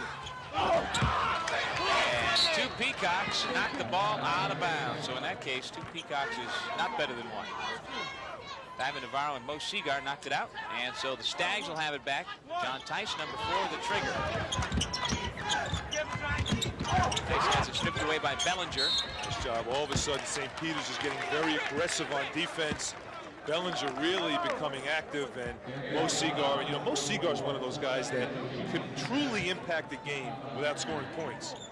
And he's done it his whole career, and all of a sudden, it's kind of like a domino theory. Guys like Bellinger and Navarro kind of feed off of Mo defensively and pick up some of his impressive defensive skills. Timeout called by the Peacocks with 14:01 left to go in the second half. And they are sensing that they're back into the ball game. It's a 6-point Fairfield lead, 37-31. Will step away from Buffalo on the MAAC Television Network. Back in Buffalo, and we've got another game following this semifinal. It'll be Canisius against Niagara in the Western New York battle to make it into the MAAC championship game. Metro Atlantic Athletic Conference postseason tournament. Navarro puts up a long rebound, and look how far out Sanford picked that one up, went reverse, and all of a sudden those putbacks from St. Peter's is allowing them to creep back into this game. In spite of only shooting 2 for 8 from the field here in the second half, and in spite of Sanford missing the free throw. Hard work inside by Jerome Davis as St. Peter's within 4. Davis now with 11 points. Davis has that high-octane energy, power game inside. Out of bounds, it'll be Fairfield ball. Mo Seagar, probably the top defensive player in the MAAC conference. It's been that way for the last 3 years. Just kind of puts a lock on your game and won't give you the key. Darren Phillips is back in for Sunday's Jukin. That time, Commodore didn't have much success in with the big boys, but he got his own miss. And a fresh 35-second shot clock for Fairfield. Boy, it's been a rough afternoon, or evening rather, for Fairfield at the foul line. 0 for 3 in the second half, 7 for 16. Bowman traveled, and he and Seagar play a little soccer with each other, kicking at each other. Tice was wide open on the weak side. Bowman missed one. The rare misses that Shannon makes. Look at Mo encouraging the tee from Shannon and Bowman. Mo's going, tee him up. Now watch as the ball gets entered into Shannon Bowman. Right now on the opposite side, Tice is wide open, and Mo kind of locked him up, and Shannon said, don't be pushing me. And Mo said, you're going to hit with another tee. You're going to get tossed. That's true. Roger Blinn talking to Mike Kitts. Look at the time by Raj. See that? Up over his shoulder. Looks like he was out in the wind here in Buffalo on Thursday. Natalie Cladd, Paul Cormier. Paul got comfortable real quick. There's the tie. Yeah. He doesn't know it's up there though. He doesn't know it's there. That's the style. That tie look right there means that he's working hard. That's all that means. That means he got up and he got blown by the wind. Raj gets up. He got like a 35-inch vertical. Poor guy. How about that for your profession? Where you got a regional audience watching you fix your tie. At least we have a cue. We know when we're about to come on. We can fix our tie when it's up over our shoulder. And sometimes it doesn't matter in our case.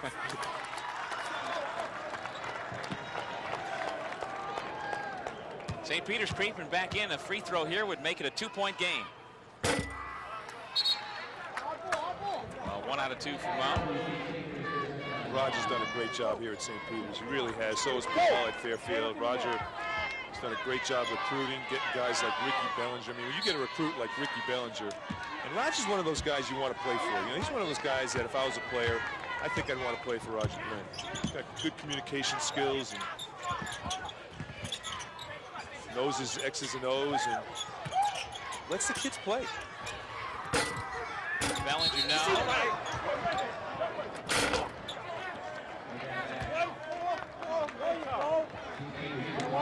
Like Sanford picked up the foul over the top. Watch Sanford come flying in. Good position inside that time by Phillip, and Kevin Sanford, who's got that high leap, comes over the back. Number 2 on Sanford, only the 3rd against St. Peter's here in the second half. There's the pull inside. Bowman lays it in. He just gathers his balance, creates space. He doesn't rush either. You don't see him throwing it off the glass. Nice and soft. You notice right where Paul Cormier had the offense go, just when the Peacocks were getting closer, Fairfield goes inside to Bowman, and it makes it a 5-point game. Well, see, all of a sudden, Paul Cormier had to flip the switch because the game plan was, let's try to use Bowman, Phillip, and also Boucard in on the blocks. And when Boucard went out with the injury, they became more perimeter-oriented. But they still have options on the blocks with Bowman and Darren. All the while, their other perimeter threat, Greg Francis, on the bench with 4 fouls. Couple of block shots by Mo Seagar. That's a typical Mo Seagar segment. Gets a block, gets another one. Constantly helping out. And that's not even Mo Seagar's man. That's Jerome Davis's man, but who makes the block? Mo. 1, then he blocks it again, keeps it alive. Diamond Navarro replaces Ricky Bellinger. Here's Tice. Nice uptake. Seagar went for it, and then he got a hand on it. And Tice gets the personal. That is his 4th. So Tice and Francis both with 4 personals, and we still have 12 minutes to go. And Tice has had a quiet second half. Fairfield really needs Tice to put the ball on the floor. See, Fairfield doesn't have too many players that can really create off the dribble. Tice is one of them. Francis, that's an area that really Francis has developed. Francis more of a catch-it-shoot-it player. Still Francis on the bench. Now he's getting ready to come in. Paul must have heard us. Francis nursing that foul trouble situation on the sidelines. John Tice has 4 now. Sanford makes them both. He has 4 points tonight. Now Francis replaces Tice, 1 4-foul man for another. Francis has 8 points. He averages 14 a game and had a terrific ball game last night in the quarterfinals. 3 for 3 on 3-pointers. And this is Francis with the basketball now. Hands it off for Commodore. Wall, quick pass inside. Bowman against the double team. A lesser player, a younger player would have turned that ball over. He was clamped down on, still had the presence of mind to get it back out. And the foul against Seagull. Shannon Bowman has great footwork. He knows how to get out of double teams. Although he's got a bump foot, they're still quick. He's got quick feet. His size? Yeah. Boy, that sounded nice going through the twine. Sweet. 8 points for Kyle Commodore. And Fairfield's lead is 6.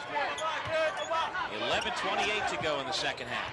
Mark Hunter is back into the game. That first pass is thrown against the 3-2 zone. All of a sudden the zone shifts to a 2-3.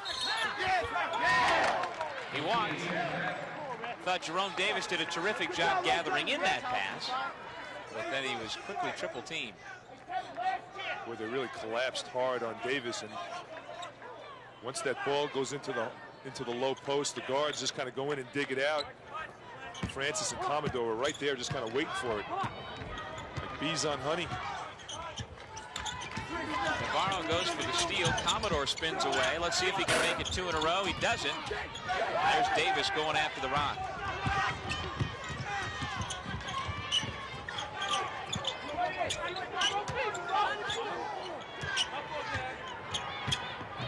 St. Peter's really has not gotten many easy baskets this game. Hasn't gotten much off transition. Really playing that half-court style of game that Paul Premier wants to get them in. They've kind of been lured into it. And this is an area where really they struggle in setting up a half-court offense. It's that pass back, and Diamond Navarro just didn't step to the ball. See, it's so important when someone throws you a pass, Doug, to take that long step to it, because if you don't, the defense quite often will step into the passing lane. Mo picking up 4, matching his number. Seagar, Tice, and Francis have 4 apiece. Bellinger, Jones, Phillip, and Bowman 3 each. And still tons of time to go. 10.5 minutes remaining in regulation. Got Sanford on Shannon Bowman. Bowman and Sanford tangle, and Sanford is called for the personal. See, Bowman's got that big body, and Sanford's trying to get in front him. And that picks up 3 for Sanford. You talk about trying to get around Shannon Bowman. That's like taking a walk around a block.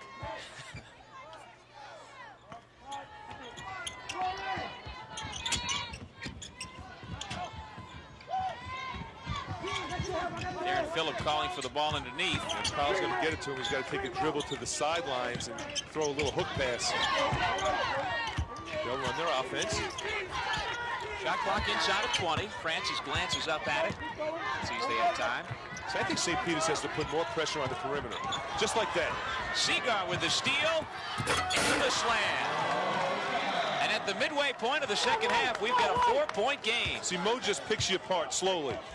Just kind of works you in, and picks up a steal, then works you again, then picks up a steal. Mo's one of those other players like Shannon Bowman that has that high basketball IQ, specifically on the defensive end. Now, Mo just does a great job of anticipating the pass. And you want to go backdoor on that. If you ball fake, that is not going to happen. And Mo with the flush, you don't see Mo get too many slams. Haven't seen Sherrod Jones in a while. He's back into the game, replacing Sanford.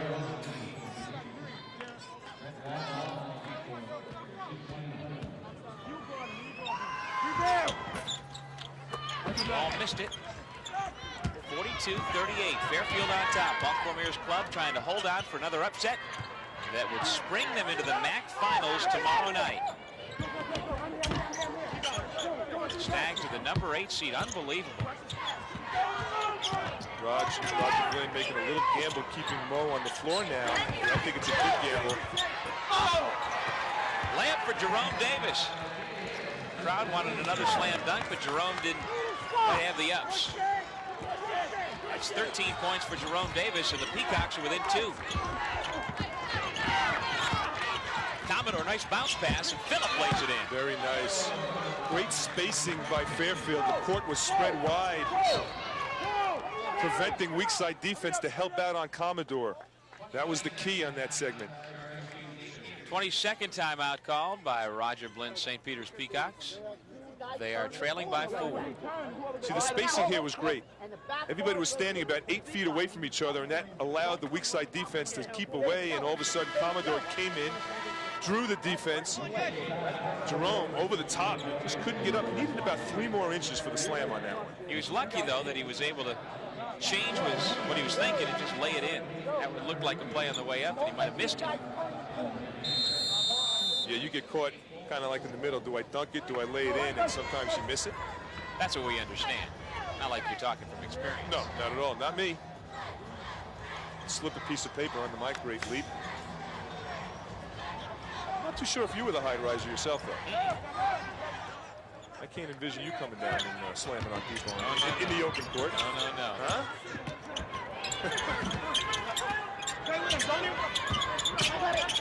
Seagar jump pass. Jones lays it in. 2-point game once again. Fairfield's going to have to make the adjustment and find a way to keep Mo Seagar out of the paint. So dangerous with his passing ability. Not much of a threat. They just lay off him, but he's hitting cutters well. Walk against the Stags, and so St. Peter's will get it back down 2. St. Peter's making a run here with their defense. All of a sudden, they tighten the screws, playing great perimeter defense, and it's that second pass that Fairfield is making that St. Peter's is really jumping on. Fairfield has led the entire second half. They had a 3-point advantage at the break. Peacocks trying to retake the lead. St. Peter's actually led for most of the first half. It has been nip and tuck the entire way. Ricky Bellinger with a chance to go one-on-one here against Wall. He pulls up from the top of the key, and the Peacocks have the lead. Doug, plays don't make players. I think players make big-time plays, and Ricky Bellinger just made a big one for Roger Blinn.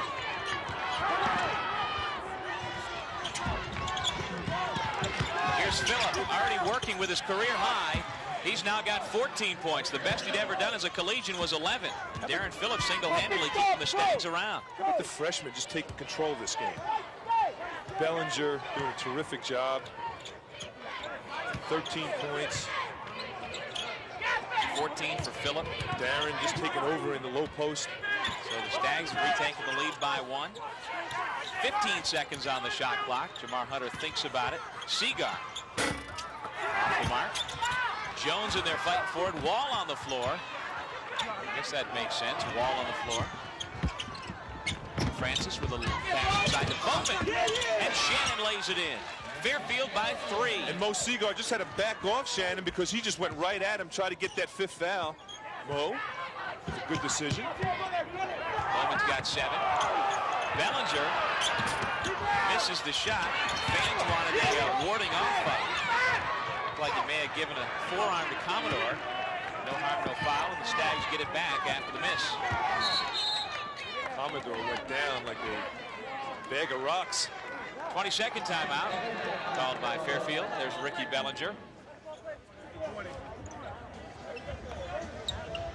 Bellinger just pulls the trigger, just kind of shakes Wall off him, gets him on his heels, and Showing the crowd that he's got a little gooseneck follow through with that J.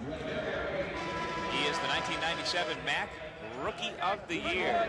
Ricky the Rookie. Won't be able to call him that much longer, and actually he's been playing like a seasoned veteran all year long, averaging 16 points a game. He came out of the blocks that way. Didn't waste any time. Right off the bat. We've been hearing his name and saying his name right since November.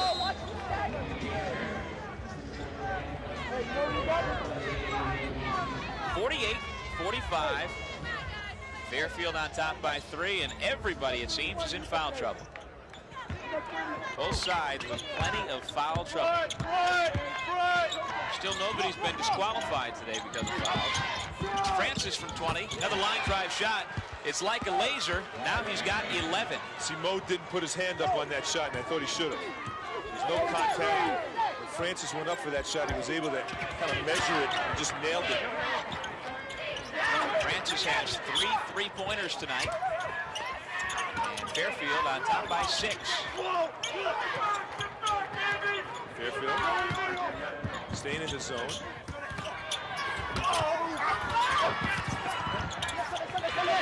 Sunday and Ojukin gets it. So important, Doug, to make sure that the guards pick up those loose balls and pick up those long rebounds. The little things like that that win basketball games. Well, since that Bellinger 3-pointer, Fairfield is on a 7-0 run. And with the basketball, but Greg Francis mixing it up despite having the 4 fouls. When the ball is swung around to Wall, Francis tries to cut through and he just gets hammered, and we don't see the contact, but we certainly see what the contact had done to Francis. Foul against Davis, his 3rd. Bellinger, Jones, Sanford, and Davis have 3 each. So Dimitri Reese comes in, and Seagar, who's got 4 fouls, heads to the bench. Mo Seagar sits down, having scored 5 points.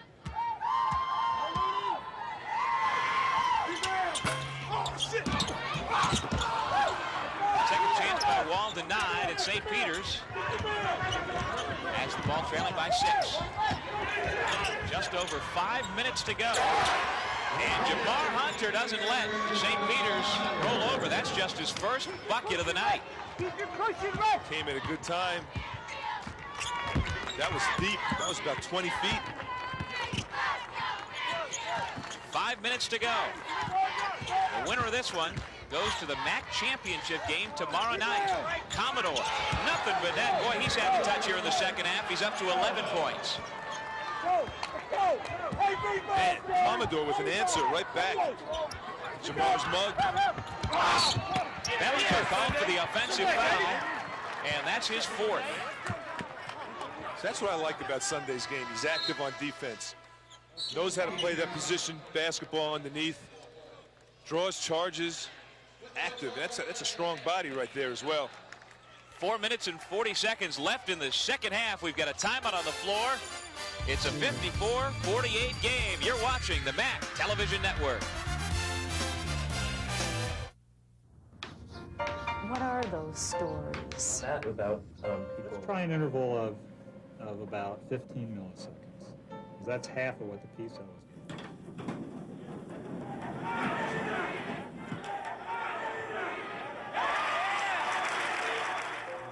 The aspects of the retreat, like you talked about friendship. Also about what that knowledge means for the human spirit. I know that students are concerned about that.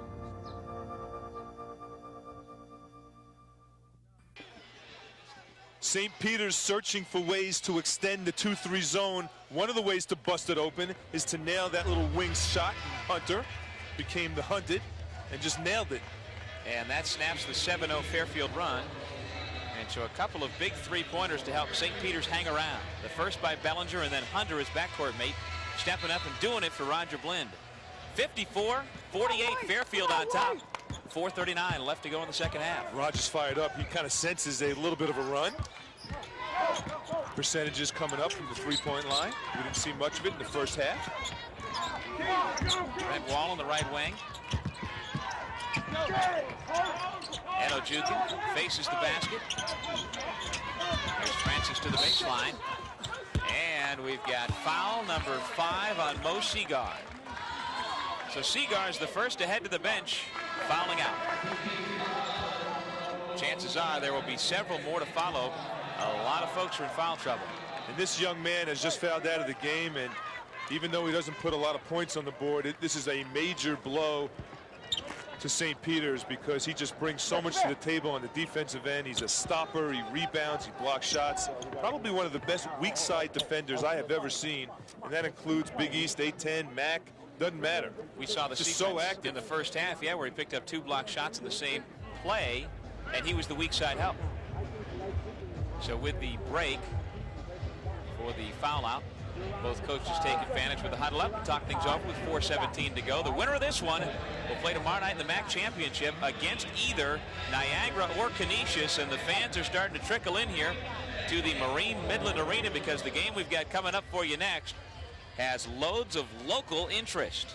The 2 teams in the MAAC from the Big 4, that's what they call University of Buffalo, St. Bonaventure, Niagara, and Canisius, the 4 Western New York D1 schools. In this game, a team from Connecticut leading a team from Jersey, 54-48, and Francis to the line. To tell you how important Mo Seagar is to this team. There you see what's coming up. Brought to you in part by Pepsi, the men's semifinals. Niagara against Canisius. They're expecting around 10,000 by the time that one tips off. Francis makes them both. He's got 13. And Paul Cormier's Stags lead 56-48. Paul Cormier was designing plays to take Mo Seagar out of one side of the floor. Attack the side of the floor that Mo Seagar is not on. And he actually designed plays for that. Talk about a guy that really knows how to mix it up defensively. And Bellinger with the penetration. Nice stop by Wall. Ricky Bellinger turned it over with the travel. Picked up his pivot foot. Francis and Bowman, both upperclassmen. Shouldn't happen. But it did, and they turn it over. And we have a timeout on the floor, so St. Peter's will have it when we come back. 56-48 our score on the MAAC Television Network. Experience the sights and sounds of Niagara University.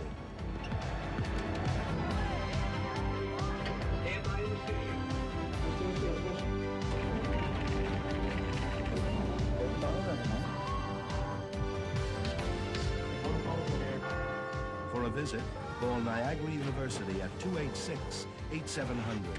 You'll love what you see and hear. This game is brought to you in part by Pepsi Cola, the official soft drink of the MAAC. By Citizens Telecom, the official telecommunications company of the MAAC. By Marine Midland Bank, banking for the real world.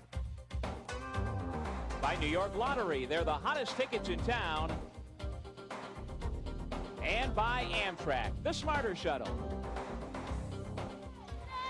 The Fairfield Stags with a record of 9-18 coming in are less than 4 minutes away from playing for the MAAC championship.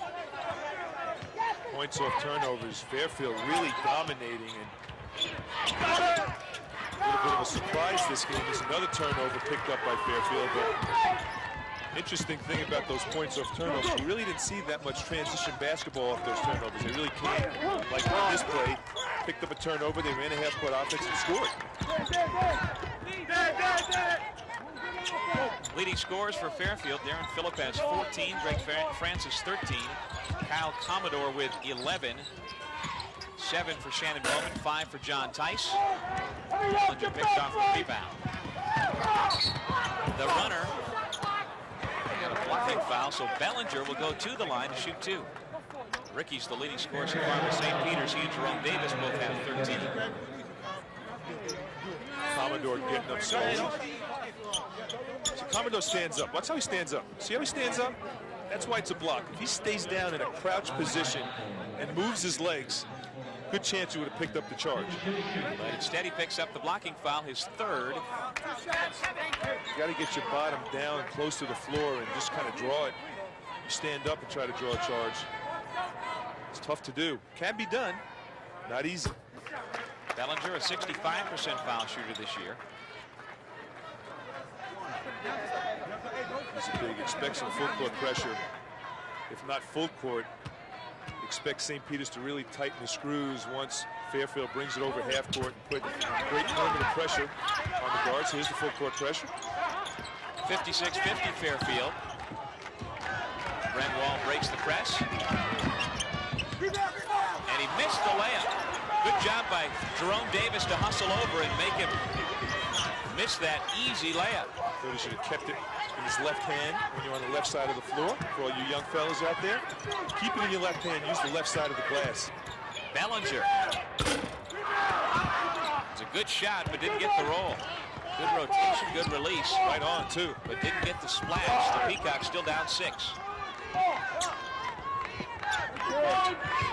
how Fairfield kind of spreads you out.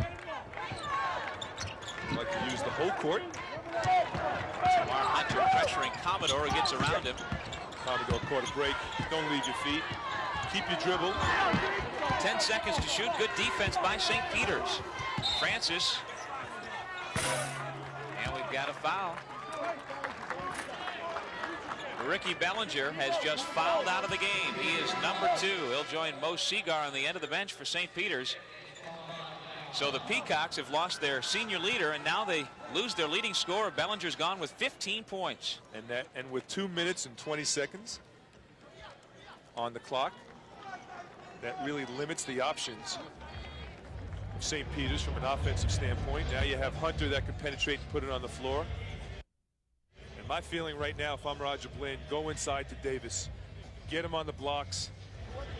He's a good foul shooter if he picks up the foul, 71%. But another thing, Bellinger, you lose is the fact that he can get a shot off pretty much any time he wants, as we just saw the last time down the floor. You lose firepower from 3. You also lose defensive intensity. Dimitri Reese comes in, and Diamond Navarro as Roger goes with a 3-guard offense. Along with Jones and Davis inside. A couple of wide bodies. It's a good move by Roger right now. I like what Roger's doing with St. Peter's, going with this 3-guard offense. Easier to apply full court pressure. And you still have that option underneath with Sherrod Jones and Jerome Davis. Greg Francis, a 72% foul shooter. And the senior from Toronto has himself 14 points. 6'3", 185 pounds. And will go down as one of the best scorers in Fairfield history. 2 for 2. He's got 15 points and now has the game-high honors with Bellinger. It's an 8-point Fairfield lead. Hunter works the 2-guard spot. And he scores. You've talked about it all year. He's more natural as the 2-guard. And now Jamar Hunter's got 5 points. Stags break the pressure, and they got it in the right guy's hands. Shannon Bowman settles it down. This is where you got to kind of play keep away, and you got to get the ball in the hands of Bowman and Francis. Commodore really has been struggling from the free throw line, and as that clock ticks down, expect St. Peter's to karate chop Fallon early to stop the clock. Shot clock is nice. And Bowman lays it in. Terrific penetration by Commodore. And the Stags use the shot clock to perfection. Commodore has had a great floor game. It's an area that he really has needed improvement. And we'll take a timeout. 1:28 left to go in regulation. It's an 8-point Fairfield lead. We'll be back with more MAAC basketball after this.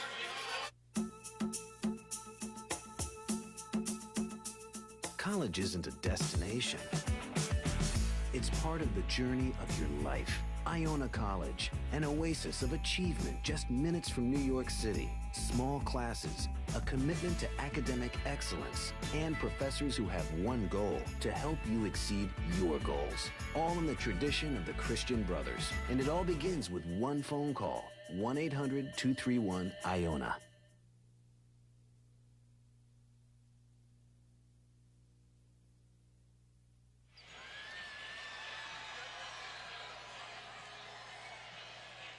Good.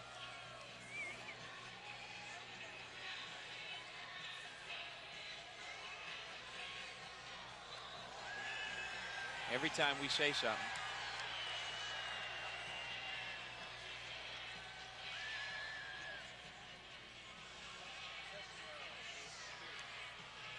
No. Doug Sherman, Glenn Conser back in Buffalo with you. 60-52. Fairfield just about a minute 28 if they can hold on from making the MAAC championship game. There you see the timeout situation, one apiece for each team, and 1 20-second timeout, so both in good shape. And the possession arrow is pointing to our right. And so that means, Glenn. That means St. Peter's has it. Thank you.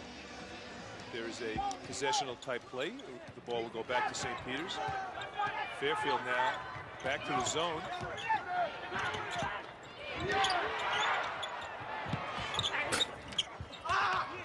That's a big rebound right there, and a great job by Darren Phillip to bother Jamar Hunter on that jump shot from 3. Got his hand up nice, and Sunday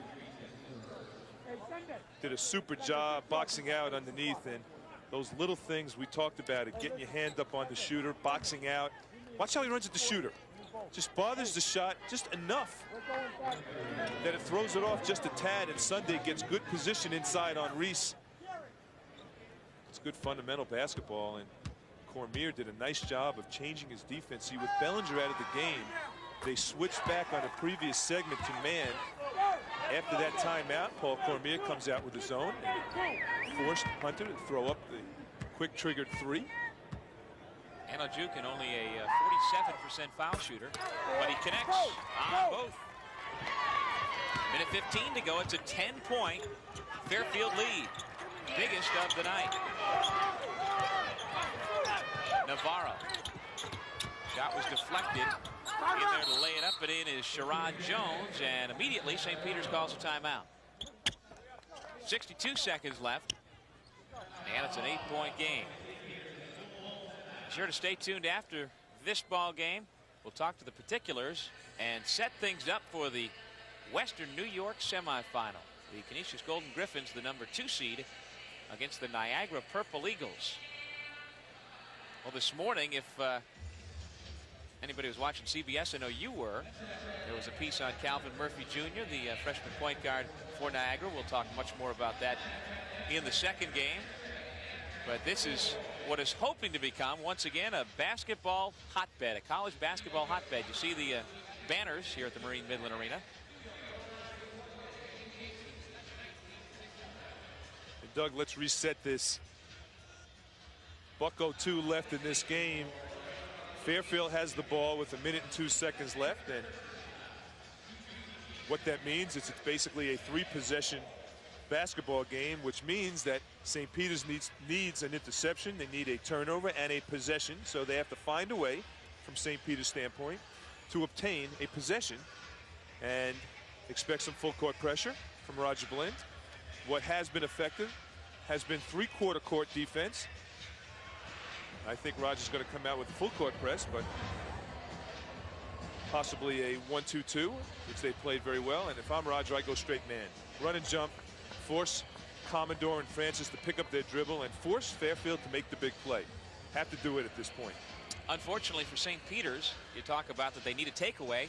They don't have their best takeaway guy.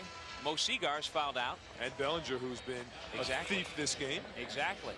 And not to mention their best offensive threat. So the Peacocks will have to have somebody else step up. That is the mayor of Buffalo, and we will talk to him later on in our telecast. That'll be Howard Simon's assignment. Like you said, the quick trap with the full court, only 1 second ticked off the clock. And that is not what Roger Blind wanted so quickly. The trap was there. See if it would work. And it was a good opportunity to potentially get the turnover. It was a great trapping position right on the hash, that little hash line on the sidelines, actually even below it, which is even better. And they were well positioned to obtain that little turnover, but once again, it just teaches you can't reach in traps.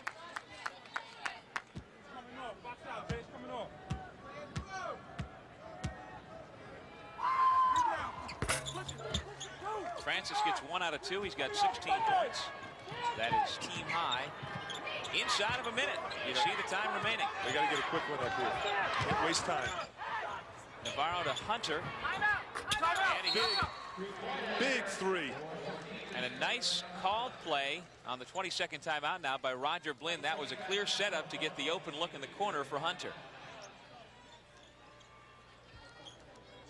And just a nice job of whipping the ball around the perimeter.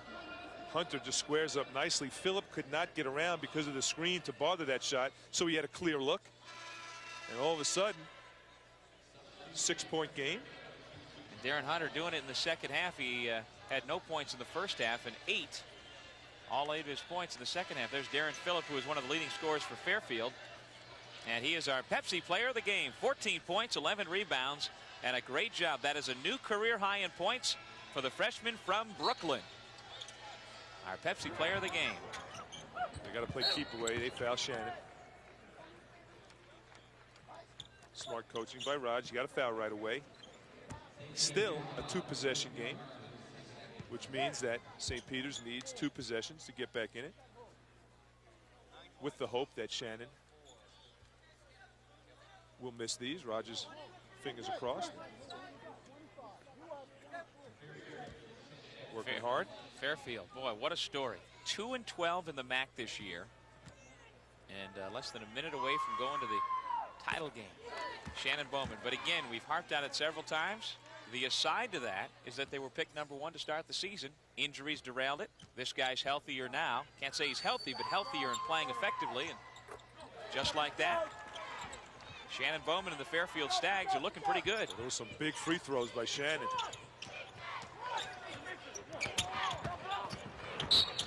Fouled by Commodore as Hunter was putting it up. That's his 4th.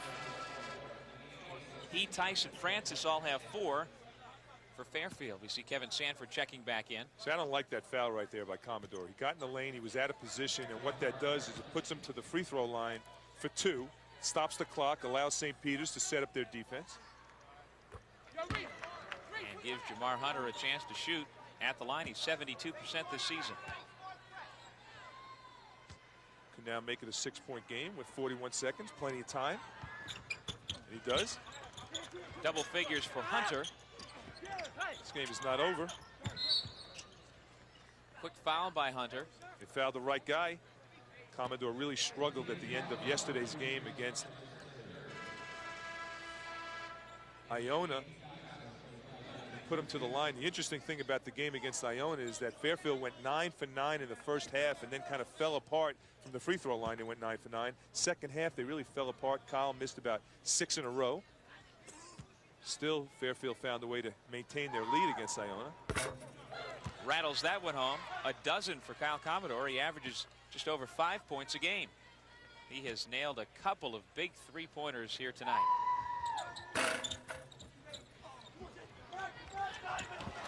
Bad turnover in the backcourt.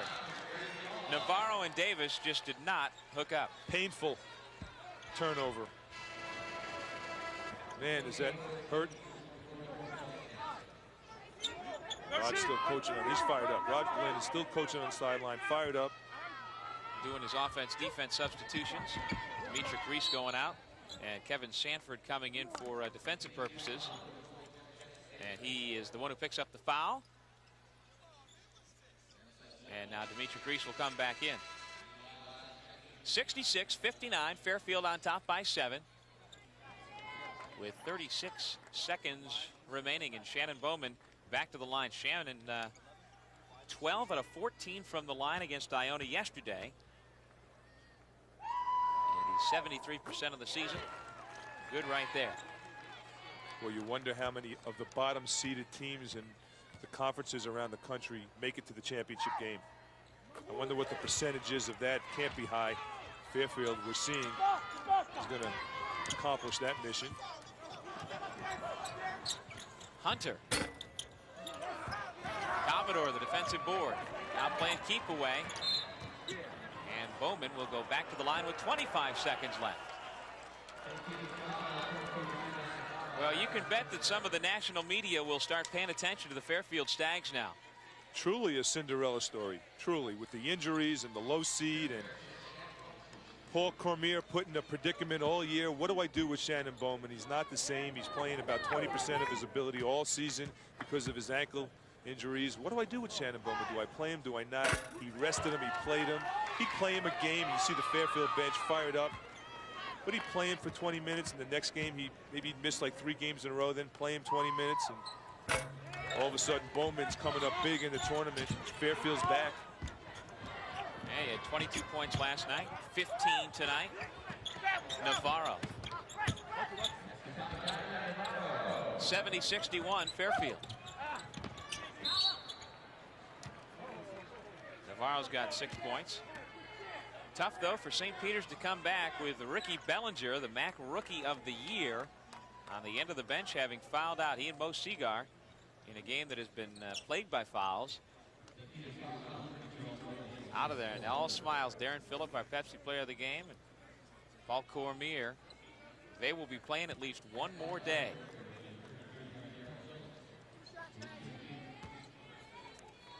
Well, last year, Fairfield was good enough to go to the NIT and lost in the first round to Providence. Phillip keeps building on his career high, 15 points now. And now Pete Williams comes in. Paul Cormier feels comfortable with the 10-point lead and will let the freshman from Teaneck, New Jersey get a little time. 16 points for Phillip. He and Francis share team high honors. Bowman with 15. Navarro with a 2-point attempt. Wall gets hammered. And with 8.7 seconds left to go.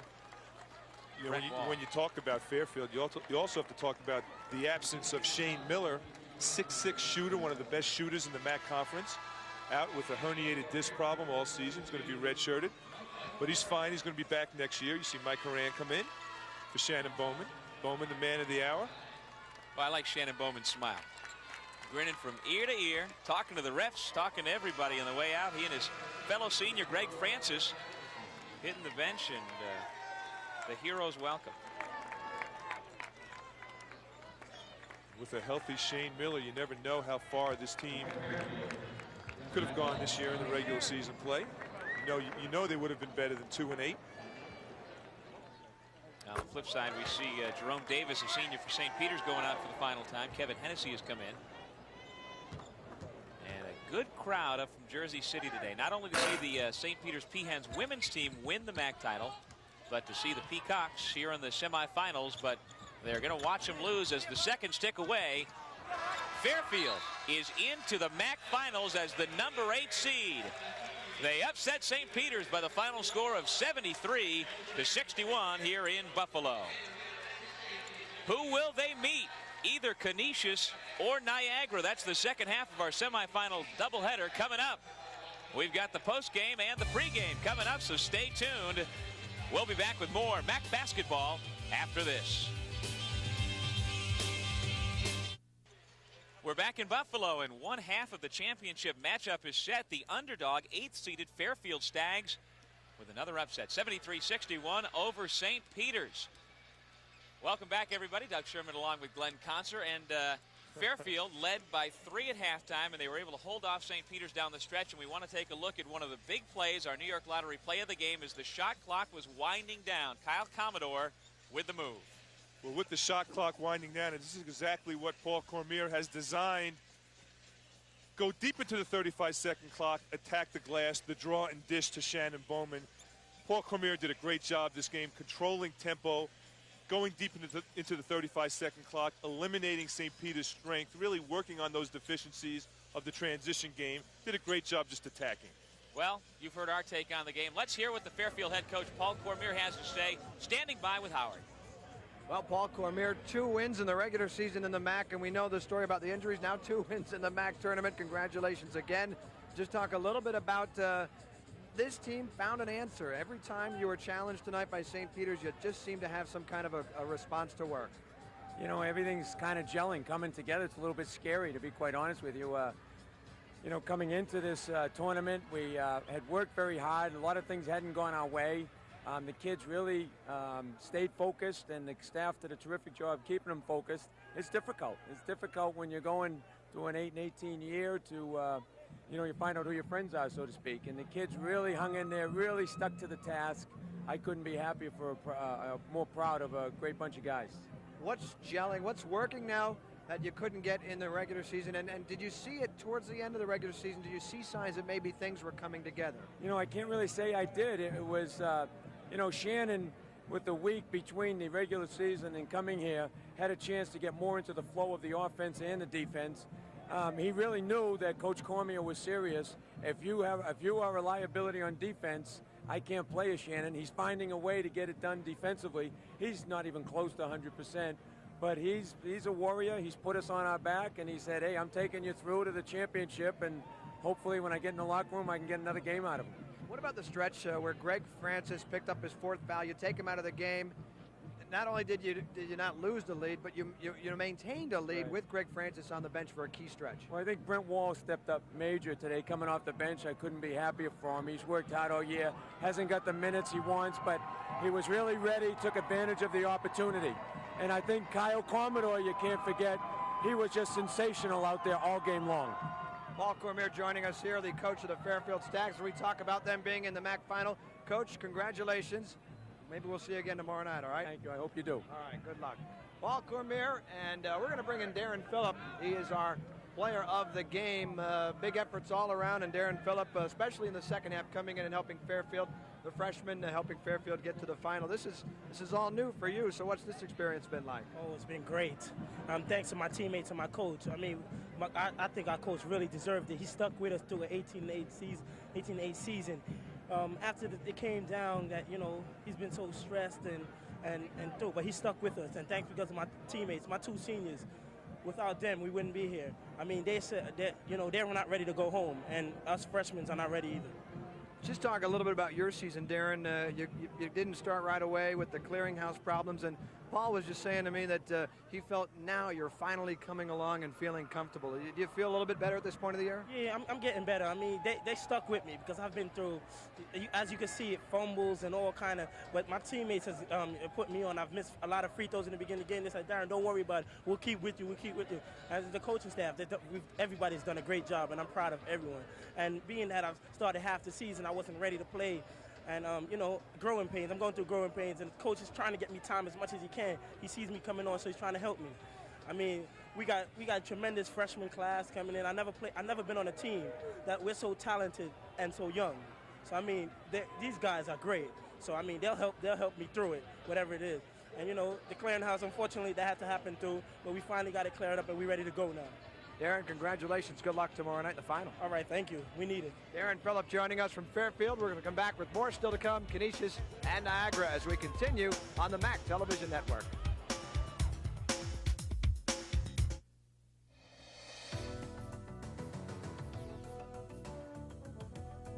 A founding member of the MAAC, Fairfield has advanced to the MAAC Finals 3 times, winning in 1986 and 87. In 1996, the Stags defeated St. Peter's 67-62 in a quarterfinal game behind Greg Francis and Sheldon Bowman, before falling to Canisius in the championship game 52-46.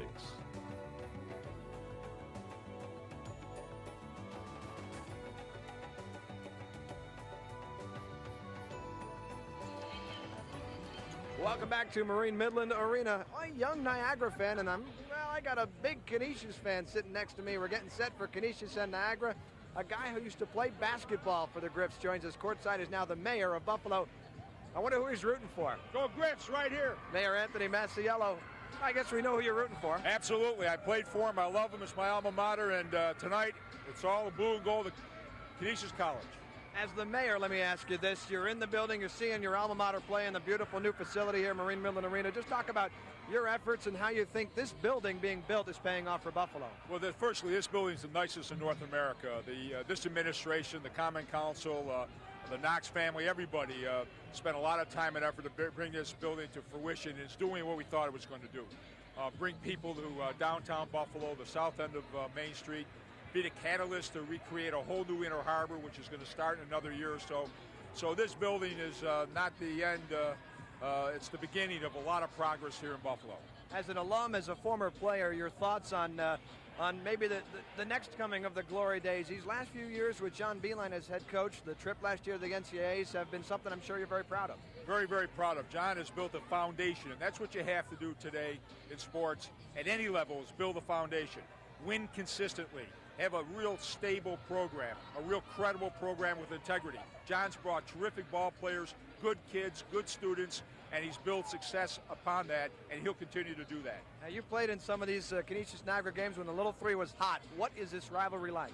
Back then it was phenomenal. When you had Calvin Murphy at Niagara, Bob Lanier at St. Bonaventure, and myself and the Canisius College team, Little Three basketball was really the highlight of the week. Everybody got dressed up and came downtown. It was a night out.